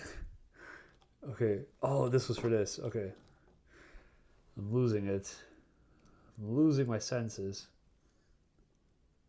Do you ever play Combat Patrol? Do you have any thoughts on the format or the Votann Combat Patrol? So, I never played the Combat Patrol, but you know what? When I was thinking about making a video, maybe like 3 months ago, where I would speculate on some of the rules that I thought we were going to get in our codex, ended up not doing it, and then Grotmas happened, so I made a video similar to that.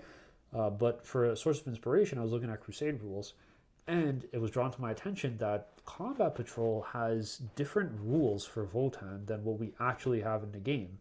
Like, there are stratagems in Combat Patrol that don't exist for Voltan and 40k. And I thought that was really interesting. I haven't done any research on it beyond that, but I'd be curious to see if the other armies have, like, you take the index version of armies, look at their Combat Patrol, and then see if any of the detachments they got in their codex coincide with, like, enhancements or stratagems that can only be found in that Combat Patrol. That would be pretty cool to look at. So if somebody has the time and the energy, maybe you could take that on as a project and let us know in the Discord what the results show, what we might expect to see for Voltan. But I think, like, as a game mode, it was such a missed opportunity.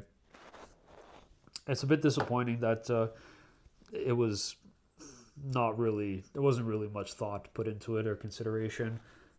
Like, Spearhead for AOS was incredibly popular and exciting upon release. I don't know if people still play it, but there is a game mode to be had there. There is, like, I don't know if it's balanced. Again, I don't really know much about AOS, but from what I've seen, like, generally people seem quite happy with it. Like, it was a success. It's like quick game mode that you could do with your friends, and there were even some events for it, like tournaments and stuff like that. So I thought that was really nice to see as a way of getting new people in without necessarily breaking the bank. And just, like, you know, even as a hobbyist, right? Like, now you have this game mode where you just have to buy a Combat Patrol box, and all of a sudden you could paint up different projects.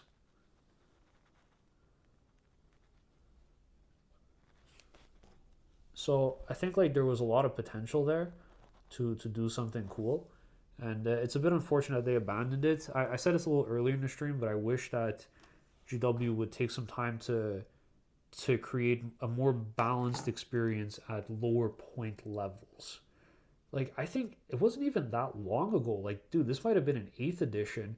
I think there were events that were like 1750 points in Europe, I'm pretty sure. Somebody could correct me on that if I'm wrong, but I remember seeing that. Like, it's unfortunate that we don't have, like, whatever, 2K is the way to play the game, 100%. But, like, it's unfortunate that we don't have any other modalities as you're building towards 2K that you can actually say, like, hey, here's this tight rule set we could use to play and have fun. So, no, I never actually played it, but I think there's some potential there that they just didn't tap into, which is unfortunate.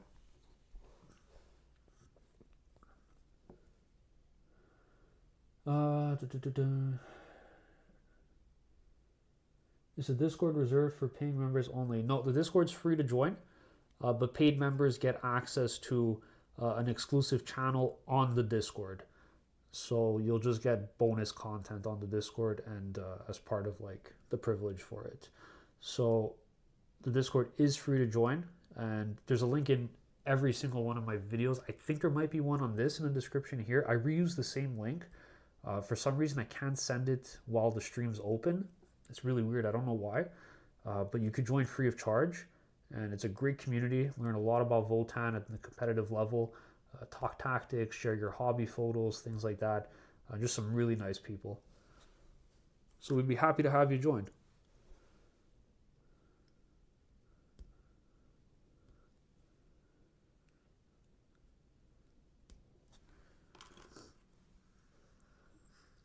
Okay, we're getting somewhere.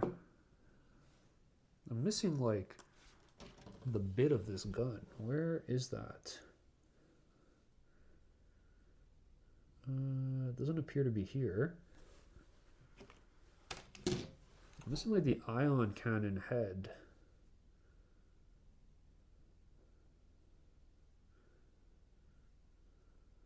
Huh.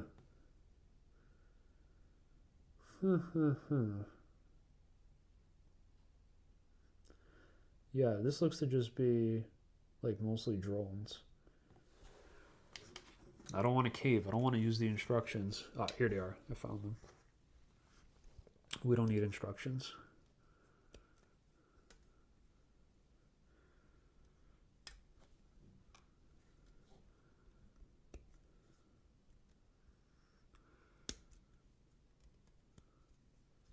Let me see if my microphone's doing fine on battery. It's okay for now. It's okay.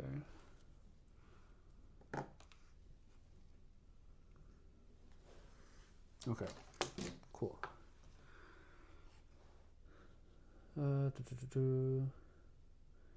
Great. Okay, cool. You guys directed him. Awesome. Thanks so much.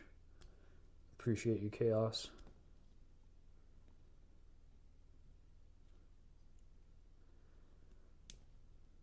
You know how like some streamers on Twitch and YouTube do like 24-hour live streams of like content?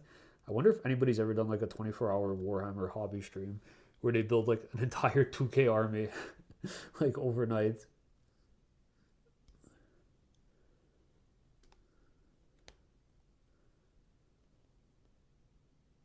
And then of course they inevitably drop one little piece on the floor when they're on their 18th hour and just lose their mind.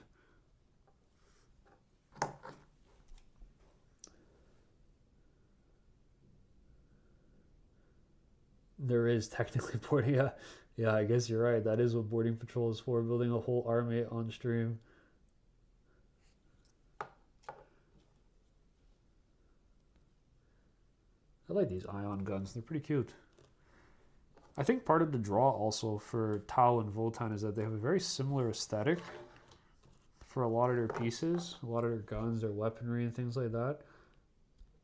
I had this like wild idea. I knew they wouldn't do this, but I had this wild idea for Grotmis that they would drop a combined arms Tau and Voltan detachment. I knew they would never do it, but like that would have been crazy if they did, dude. It would have been crazy.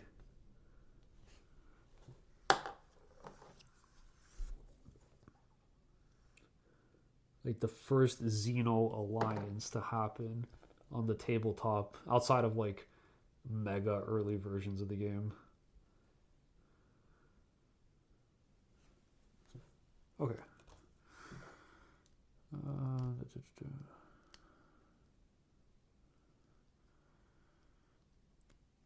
279 views. That's crazy. The later it gets, the more people join. See, people must have caught wind of my near completion of these Pathfinders, and they're like, I don't believe it. Votan Matt's going to actually finish a set of units. We have to come watch this.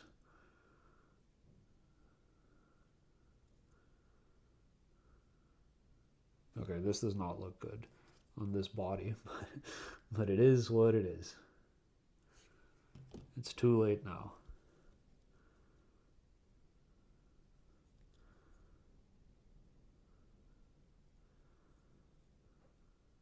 It looks okay, actually. It's a little wacky, but it should be fine. Where's my last guy? Here he is.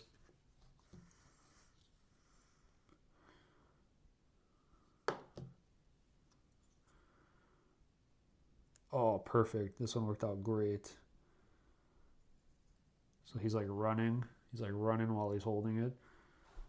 Don't Votan and Tau trade a bit? Yeah, they trade a bit. I think in the lore they're like trading buddies. Like Votan's pretty open. They're like a very neutral faction. I think they only really get involved in conflict if it involves their like their trading activity or their like mineral collection is threatened by something.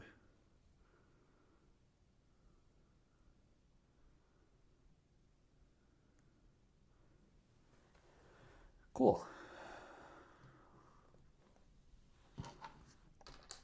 Great. What's next? The heads.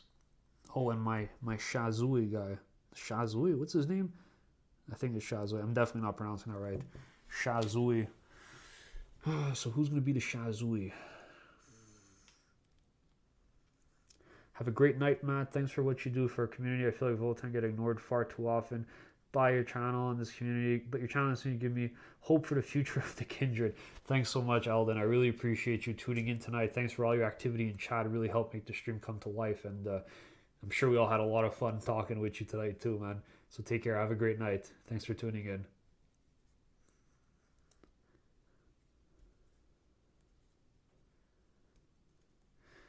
Michael shared a photo of his Chronos hegemony. Let's go see. Let's see what they look like. Oh, nice, dude. Very nice. Oh, dude, very clean paint. Love it. Guys, go take a look on the Discord server if you want to see a really solid paint scheme. Use pigments on the wheels. It's really nice. Super well done, man. I love yellow. Yellow looks so good when done well. Great job. Okay. Oh, the backpacks. The backpacks. No. I was like, yes, I could go to bed. Oh, the backpacks. Okay, where are these backpacks? Wait, I don't see any of them. Oh, maybe it's only the Shazui who has one. I'm going to keep mispronouncing that till the day I die. I gotta use the instructions. I'm cheating. B54. Alright, this is the backpack. So Pathfinders are just breachers, but without any armor. That's fair. A little more agile. They scout. Dude, these guys are crazy. Did you know that they have infiltrate and scout? It's nuts.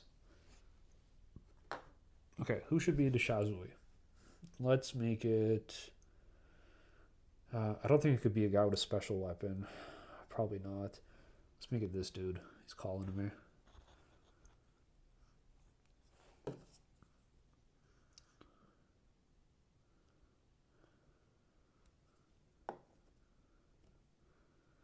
They are gross. Yeah, dude, I would run 2 of these.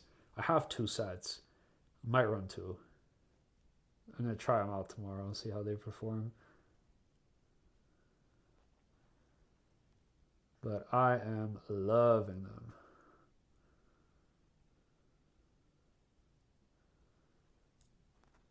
Nice.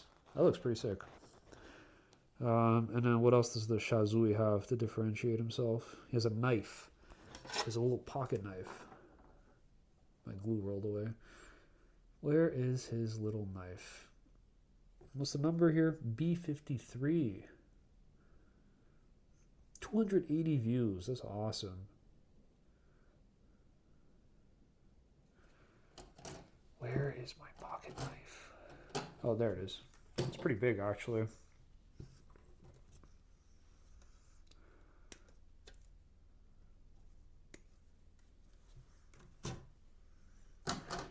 All the newcomers must be so confused tonight. They're like, oh, sweet, a Votann channel, but he's building Pathfinders.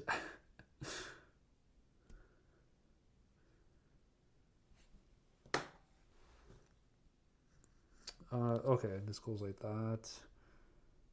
Put a bit of glue. Where does this connect? Oh, on his backpack.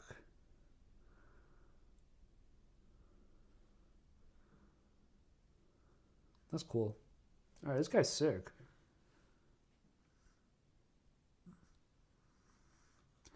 Yeah, so I forgot to show you guys my my Tau. The yellow is so difficult. Thank you though. Loving the color scheme. I use AK interactive pigments on all the basing. My guy. I think I have my pigments here. Do I use Vallejo or AK? I don't remember. I use Vallejo. I use Vallejo pigments for my bases. So good. What a game changer using pigments. So happy I discovered that. Okay, wait, I gotta show you guys. I'm getting so distracted. I gotta show you guys my towel. Let me know what you think about this, because I am super on the fence about the paint scheme.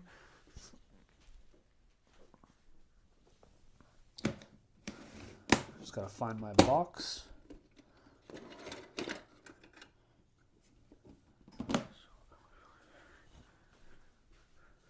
Okay, so I went for like a very muted earth color, but like I kind of want to go blue instead.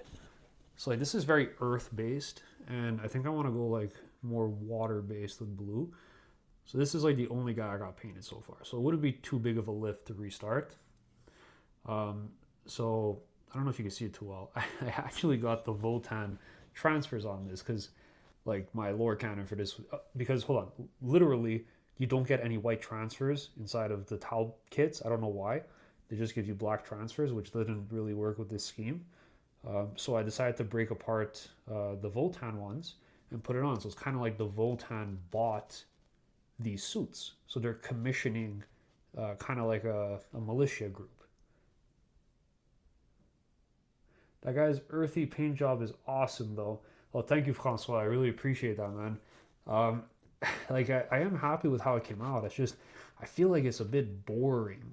But that might be because I need to add a little bit of, like, maybe some color to, like, the plasma glow of the weapon, like some blue.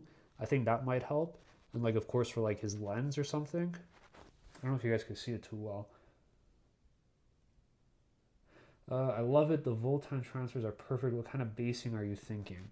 Thanks, man. I really appreciate that. So I'm thinking of doing. Initially, I was kind of thinking of doing like an earthy one with like some pigments to make it very like terrain based, like just like country. Like I don't know, like rural, not rural city, but like dirt, but light brown dirt. And then I would maybe put like some what are they called? I'm so tired. What's the word for them? You know, like those bushes, those artificial bushes. I'd put like some of those like scattered around maybe. But I don't know if that would be again like too mundane with the colors. What do you guys suggest for like a color scheme for the base to work with like a brown? Reminds me of the old Robotech color of white. Yeah, I feel like I mean the white's cool. I like this one here in the back. I don't know if you guys see this on the side. So this is like they just like stamped it. They're like, all right, this is our suit now. We bought this. I get armored core from that. Yeah, that's cool, man. Thank you. Armored core is nice. I wasn't going for that, but like, you're right. That does look like armored core. I always like painting grimdark stuff. That's like my style. I love grimdark. Like even my these guys aren't finished yet, but they're coming like quite grimdark along. I haven't hit them with the matte varnish yet, but they will be grimdark. Um, so I was really looking for like something gritty. Yeah, the tufts. Thank you. The tufts. Yeah, the bright plasma would be really nice. Grassy tufts would really pop the ground. I think it'll be nice. Okay, cool. So maybe I'll try that out. I'll go with like I have like the Vallejo mud, so I'll put like the mud on it, and then I'll probably just put a mix of three pigments, like something light on it, like light earth, and I'll put some tufts to kind of just put a little bit of color on this. Jungle base would be cool. Jungle base would be cool. The problem is that I am not that talented to do a jungle base, but that would be really cool. I agree. Like I think it needs some green on the base for sure. Personally, I love the current color. Thanks, man. I think I get like so if I don't have like reference pictures for something, I kind of like panic as terms of like how it's gonna come out. I had a reference picture for this, so I managed to replicate it and then add like the personalized transfers to it for Voltan. But I think it would be cool. Like the infantry will probably look pretty good in this scheme of like the brown. It's very like military esque, very grounded. So I think that could be nice. So you guys are giving me some confidence. Maybe I'll stick with this a little bit more and not abandon. I'll paint some infantry and see how they come out. I think just breaking up the shape with some other accents would be great, like an Averland red or blue stripe, maybe charcoal gray, but definitely all muted, chipped, and weathered. Something simple like an X-wing stripe. Yeah, like I think so. So like on the side here, I went with some white stripes coming down here. I'm thinking maybe like I'll paint the head white. That would probably help to break it up a little bit. Like a blue plasma glow on the weapon. I was thinking red for like I like the junkyard look I saw online once for like a crisis suit who had like a red arm. That could be cool just to help break it up. But I don't know if it would look too out of place with like one guy being brown.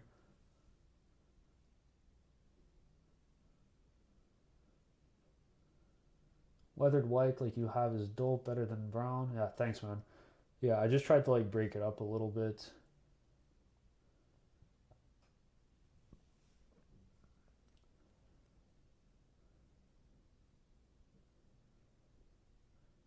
Even the Voltan's UCSR are earthy greens. Oh, they are great. There you go. It works out. It works out quite well. So maybe I will try to finalize these guys and get them fully finished. That would be nice. See, that's another consideration. It's like I'd love to show this more on the channel too, but it's like how do I bridge into other armies and not just like showing Votann stuff to obviously like we're a Votann main channel, but it is nice to explore other pieces sometimes. So maybe I'll do like an army showcase when they're ready. That could be cool, or like a know your foe type of thing. That could be nice also. Okay, I gotta finish these guys and go to bed. My microphone's gonna die soon, so that's that's the timeline. All right. So this is the easy part. Every head is identical, so don't have to think too much. Like building Pathfinders and Tau in general is so funny because it's like step one, cut the legs and the torso are all together. Glue that on one base. Here's the torso, the chest. Stick that on. Two-step process, and then it's like, okay, and now here's like a million bits for the guns, and then stick the head on. It's just funny. I feel like there's more than 10 heads in here. They gave me this, like, dude, they included the kill team sprue inside of the combat patrol. I don't know if that's like on purpose or by accident. There's some pretty interesting heads here. Maybe I'll throw one of these in. There's some funky stuff. Yeah, let's throw one of these heads in. Let's change it up.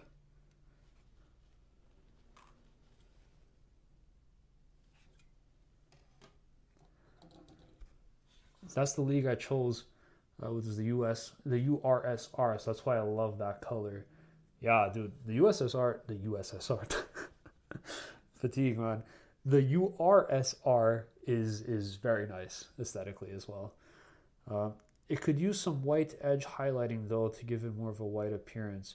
Okay, so you're saying like on the actual brown itself, I do like a white edge highlight, maybe like on the highest points just to emulate like a lighter brown color. Okay, fine. I don't know if I'm talented enough to do that. I don't know if I'm good enough to do that, man. But I could try. I could try. Otherwise, I think like a red accent would be cool. That might be something I do. Like if I don't do the white helmet, I'll probably maybe do like this red, like this chest piece or something. At least like that could be like a common thing, or like they all have like a red arm. That could be weird and cool too.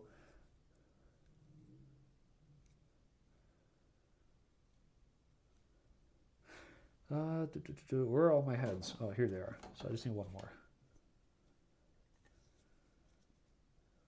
Yeah, thanks, guys. You guys are giving me some confidence in this paint scheme now to see it come through.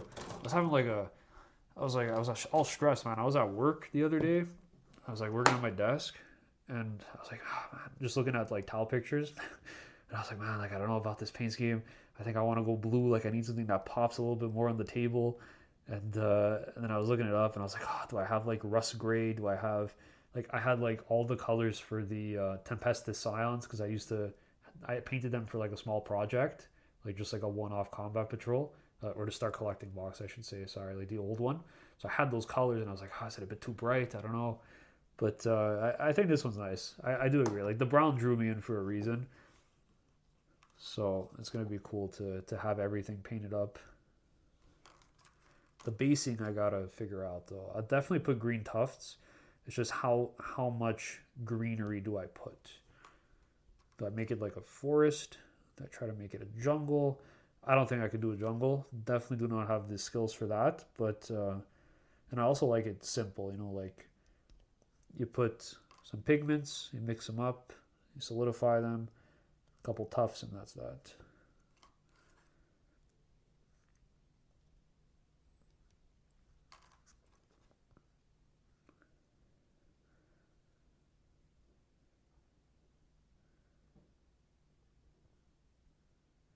Oh, okay, Francois, I see what you're saying. Okay, so it used to be white, and it got so dirty, like full of grime, that now it's like muddy.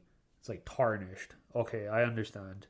That's cool too. Initially, I tried doing white with the airbrush, and it wasn't coming out how I was hoping it would. It's really white is difficult to work with. It doesn't get any easier with an airbrush, let me tell you.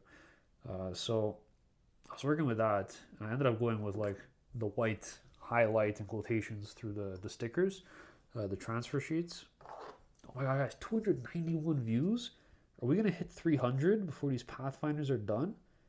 That's gonna be crazy. 300 people are gonna watch me complete this kit.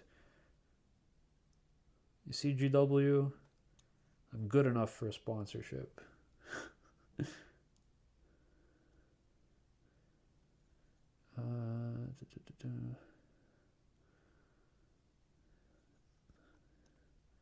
This guy needs to be like looking down a little. He's running.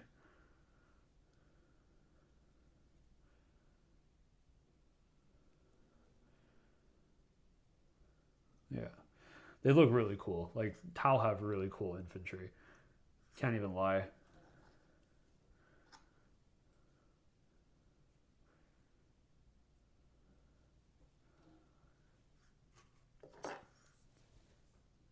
Yeah, I love infantry. My favorite models to paint for Voltan are the warriors. I love painting the warriors, dude. They're so fun. They come together so easily, so nicely.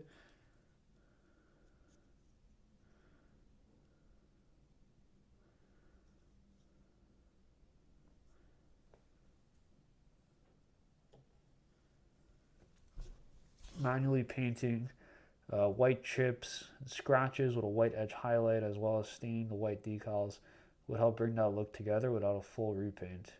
Okay, that might be worth trying out. Maybe I'll test that out on a smaller guy first, because I feel like if I mess that up on the big boy, it's going to be real noticeable. But maybe I'll try that out. I also went a little heavy with the oil wash, and I think I used like a cloth to wipe it instead of the makeup sponge, so it left some weird streaks, which they work for the purposes of this, but I think that gives it more of that swampy aesthetic versus like this is actually muted brown armor. So I have to work on that for the next guy for sure.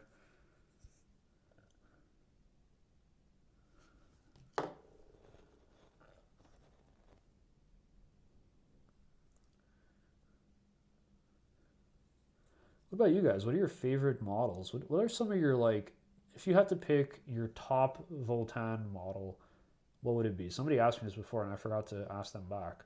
But what would be like your top pick? Or for whatever army you play, for people here who just tuned in and they don't actually play Voltan.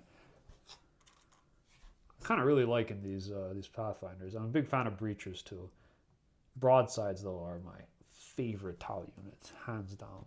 It's the whole reason I started Tau. There's always that one unit that makes you want to start collecting an army and like putting up with like all the inconvenience of building and painting it, just so you get that one unit on the table.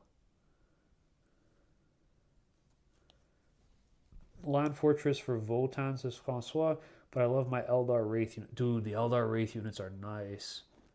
See, that for me, I don't like the Elf aesthetic, but the Wraith units, they might win me over one day. Those are nice.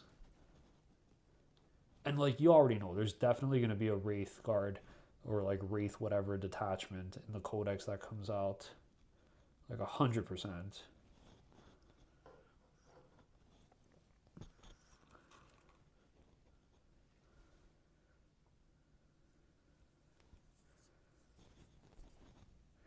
Grimnir as of right now. The Grimnir's cool, dude. I just wish he had better rules. Like, why does he lead warriors? It's so silly. Like, why would you want to attach? Like, okay, they're toughness 6. They still have 1 wound. It just feels like a lot of our stuff was kind of written. It was like just taken from our codex, our old codex, without much consideration for like how the game would play in 10th. Because there's like no reason to ever want to buff your warriors up. Their whole purpose is to die. Oh shoot, where's the? Here he is, my Shazui. Got to put the real head on him, the unhelmeted head, like a real leader. Oh yeah.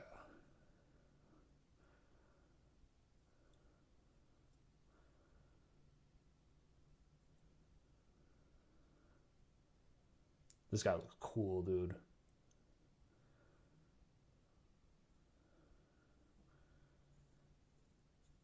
Yeah, this guy looks sick. He's gonna look nice. This is gonna look cool, I think, with the blue skin and like the dark muted brown color. That's gonna look nice. Hecaton Land Fortress. Yeah, Michael, I agree. They're so nice. I got 3 of them, dude. Like, they're beautiful tanks.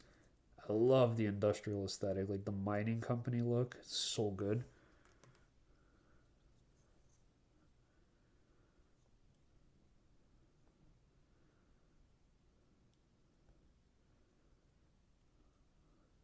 295 views. Come on, guys.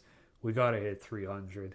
Give me some likes in chat, guys. Put some hearts in here. Come on. We gotta hit 300.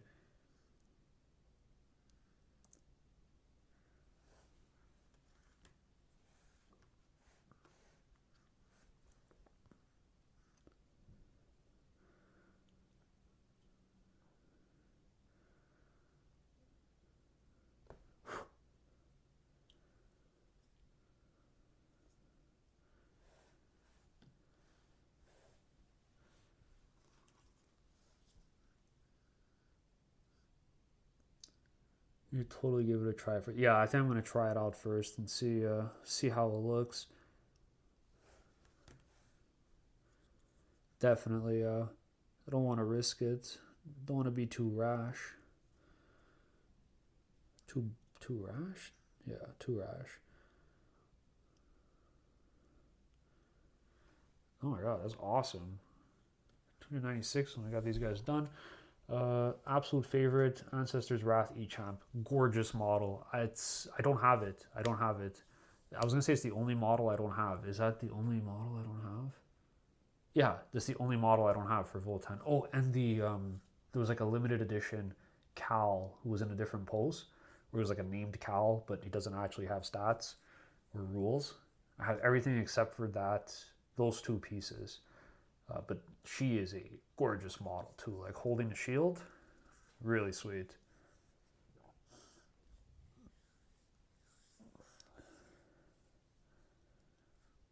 If you don't like painting white, think it's hard. First painted with Rain Gray by Apple Barrel. Okay, interesting. I had started with like a super light, I think it was like an ocean gray color. And then I was building up like some highlights with some, I think I used Uthar gray. Then the sharpest highlights were just like um, clean white. But I still like, it's just such a difficult color for me to like perceive in terms of like if I'm actually getting like the highlight well. And I ended up just getting everything pure white, so then it just lost its highlight. So yeah.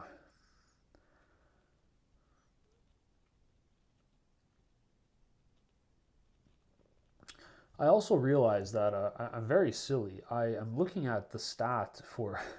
I'm, I'm looking. You can tell I don't stream very often. I'm looking at the stat for the total views I've gotten, like the total unique views, not the concurrent views. So I was like, oh my god, there's like 300 people watching this, but it's like 300 people in totality. Just the whole concur.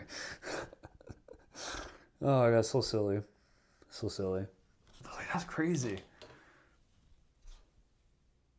10th was written using a calculator, it feels like, but one of the ones you buy at the dollar store last 5 years in the light powered battery. Yeah. Yeah, I feel you, man. It, but you know what, dude? Like people make fun of it, but it's very clean. It's a clean edition. The implementation of detachments and like six stratagems has been beautiful, just absolutely amazing. Like super super well designed. And yeah, like I think it's fun. I'm enjoying 10th a lot. It's the most I've ever played the game, and for a lot of people, I think they feel the same way as well. It's much more approachable, and it feels like a well designed product now. No way chaos. They had some illiterate. Yeah.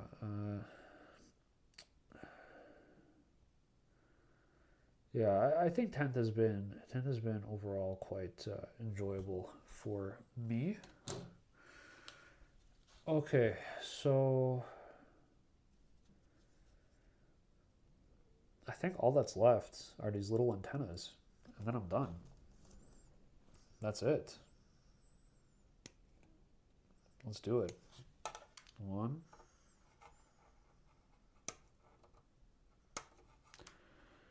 two.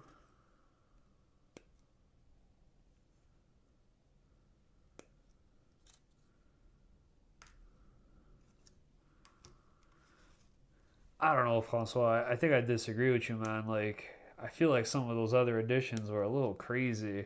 It feels like to me, in my experience, the people who hate 10th are like the people who've been playing for a really long time, like since like fourth edition. But like the game is simpler, but it's also more competitively balanced now. Like this is, I think, the largest the game has ever been for good reason, right? Like it's in a great state. Like all the factions are viable. It's awesome to see. Exactly, yeah, chaos. It's a system designed to be more accessible, and I think they really succeeded at that. And then they've tried to compromise by creating other game systems like Horus Heresy that still implement some of those rules like from seventh edition for people who want something a little bit more, like a little bit more. I say tactical in the sense that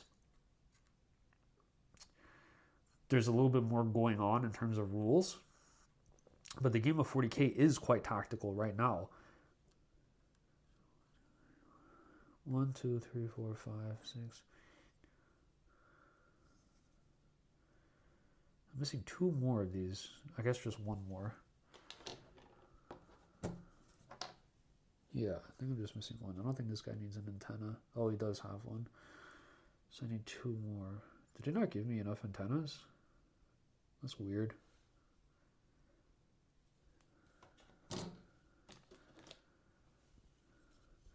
Yeah, see, Lawrence, I agree. Balances for checkers, now again, it depends on your spending power. I don't know, Francois. You're entitled to that opinion for sure, man. I just feel like for the majority of people, it's just a much more enjoyable game, like in its current state. I agree with Lawrence, right? Like I didn't play the older editions. I started playing in eighth, and I found it was way too complex in eighth. And now we have like this really tight system. It's not perfect. It's definitely not perfect, and I think they did oversimplify some stuff. Um, there are things that I didn't think I'd enjoy that I ended up liking, like the points, the fixed war gear and things like that, um, the fixed costs, I should say. I didn't think I'd like that at the start, but it just makes it a lot easier, dude.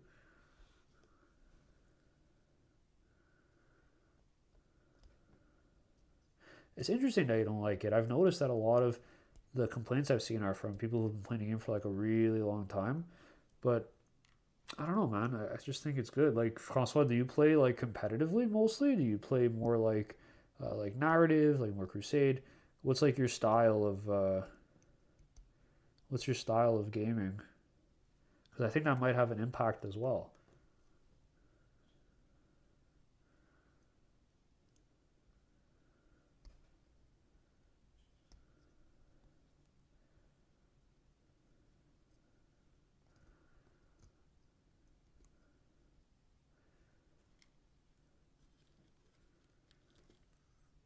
Nice. We hit 302 total viewers on the stream. That's awesome.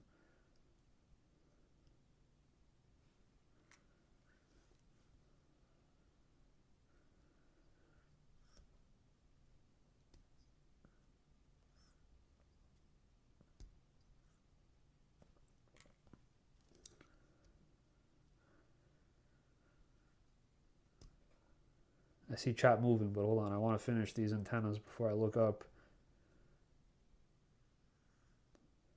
I can see the end.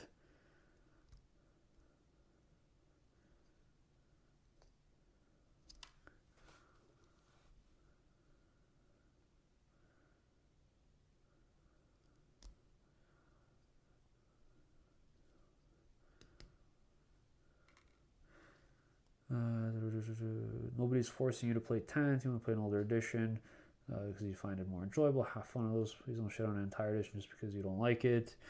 Yeah, I think, like, it's a game that I think a lot of people are very passionate about, and I think sometimes that passion could be a little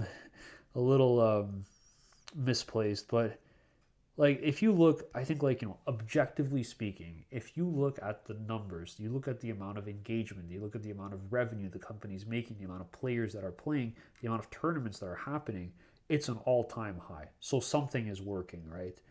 Like, we can't look at this and say that it sucks, because, like, objectively the evidence is showing us that this is the best the game's ever been.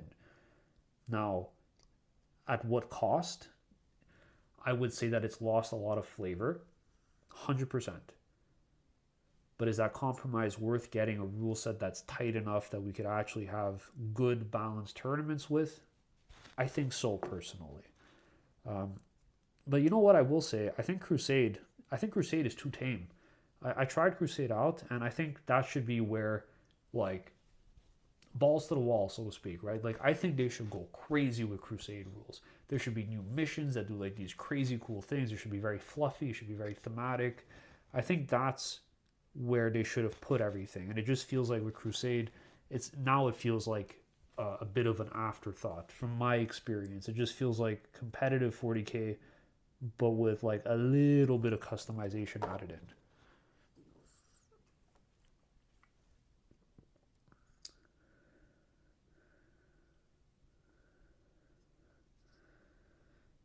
Yeah, there's a bit more of a homogenization. I think that's what you're trying to get at, Francois.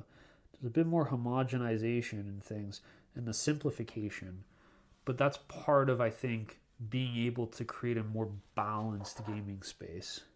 And again, like, you're totally allowed to disagree with it. And a lot of people do feel like the game got too simple. But I think, like, I'm really enjoying it, man. Like, I think it's in a great space. And, like, credit where credit's due, this is objectively the healthiest the game has ever been. Might not be when Eldari come out, but for now it is.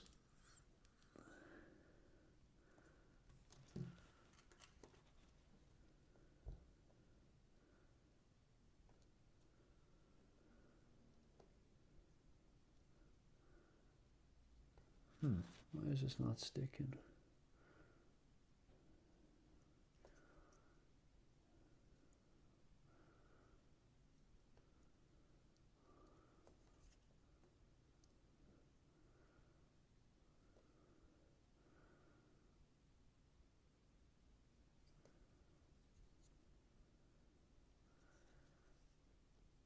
I'm not a fan of these antennas.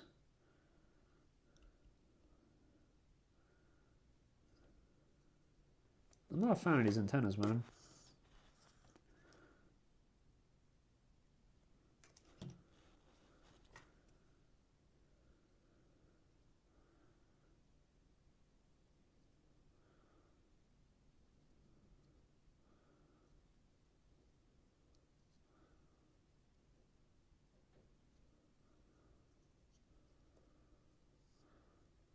That looks fine.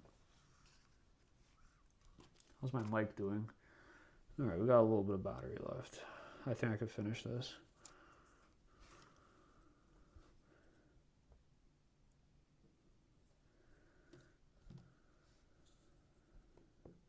Wild, I was just about to start building my Votann 2. Nice, Prismatic. Thanks for joining us tonight. I hope you have a lovely evening building your Votan and get to relax. The chat was popping a little bit earlier today. We had quite a few viewers, but I think most of us are probably East Coast viewers, and it's getting pretty late. So I think you're at the tail end of it now.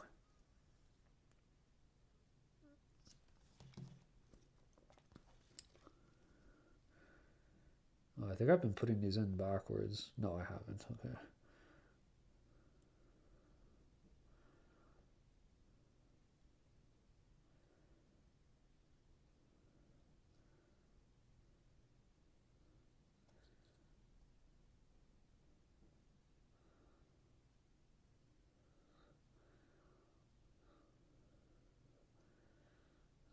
Why is this not working? Okay, I think I gotta cheat it a bit.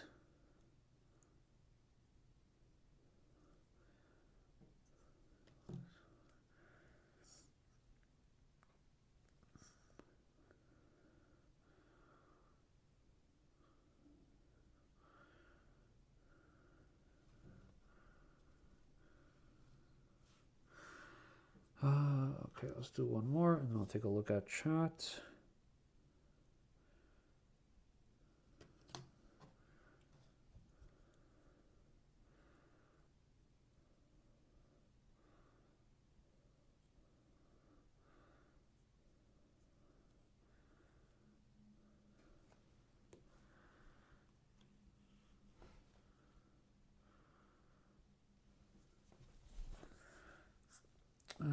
Well said, Papa Ken. Thank you, thank you. We could have turns before, but it wasn't as easily accessible to 90 IQ mouth breathers. I prefer. All right, Francois, let's tone it down a little bit. Let's tone it down a little bit. You're entitled to your opinion, but let's keep it a little bit respectful here. I think we're all playing 10th, right? Like it's literally the most popular it's ever been. Clearly, something's working. Escalation is pretty fun in 10th edition too. This is again a preference. Malpeter versus aerospace engineer. The game is still good. I agree. The game is still very good. It's super fun. There's a reason why it's the most popular it's ever been, guys. It's more accessible, and this is how you make a game survive. There is like a sweet spot, right? Like if you make it too easy and you dumb it down too much, it ends up kind of like killing the game. I think this happened with War Machine. Is something I hear a lot about. Like War Machine has a really high level of a high barrier of entry in terms of like learning the game. They dumbed it down too much, and then nobody found it fun anymore. I think 40K did a really good job of kind of like finding a middle ground. But again, we've lost some narrative fluff. We've lost a lot of flavor. But I think sometimes it's for the best. I personally don't mind too much. I just want to have a game that's fun to play and that has cool miniatures and nice lore to it. Michael, have a great night. It was great finding your channel. Talk to you all soon. Have fun with the towel. Thanks, Michael. Really appreciate you tuning in tonight and for all the chatting today. It was really awesome. Helped keep the stream alive. So really appreciate you being here, man. Take care. Have a good night. I will say this. I do agree that the game is more complex now than before. That is one of the things that makes this edition better for some than others. I don't think popular equals better. Popular doesn't mean better. As better is a term of subjectivity. Yeah, I think it depends. It depends what dimension of better you're looking at and how you want to measure what better means. Because like accessibility, dude, is super important to the life of a game.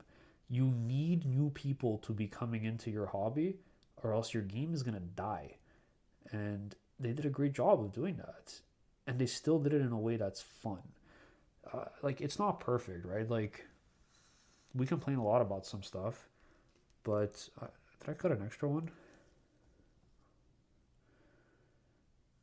But I do hope, like I heard a rumor that they were looking at adjusting wound rolls next edition.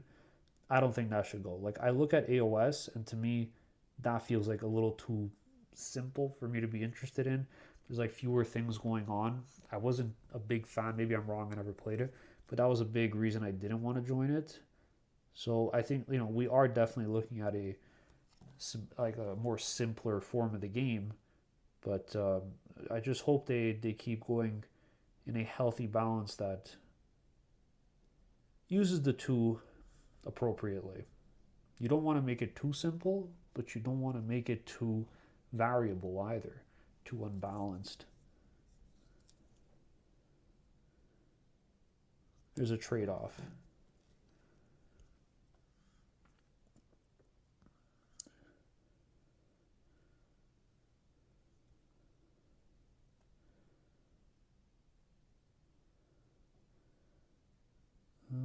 Okay, let's give this a couple seconds.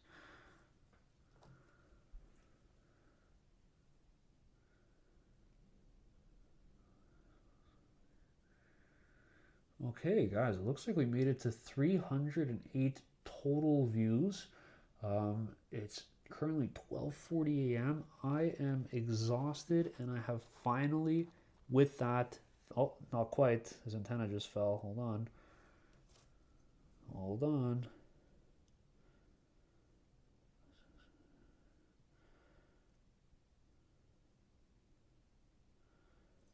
Okay, hopefully this sticks. I think that's good. Okay.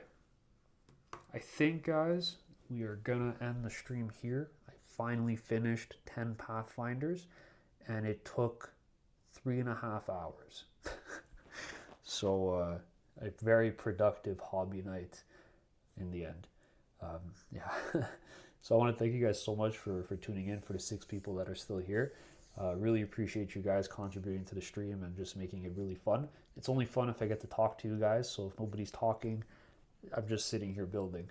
So I really appreciate you guys contributing and having discussions. It really does mean a lot to see that engagement. So thank you so much. Lawrence, take care. Have a good night. Chaos, thank you so much for sending me. I saw your message on Discord. I'm going to take a look at that tomorrow, and I'll let you know if I have any questions on it and take a deep dive. Francois, take care. Thanks so much for finding the stream and for joining us tonight. And I'll catch you guys all next time. Take care and have a nice night.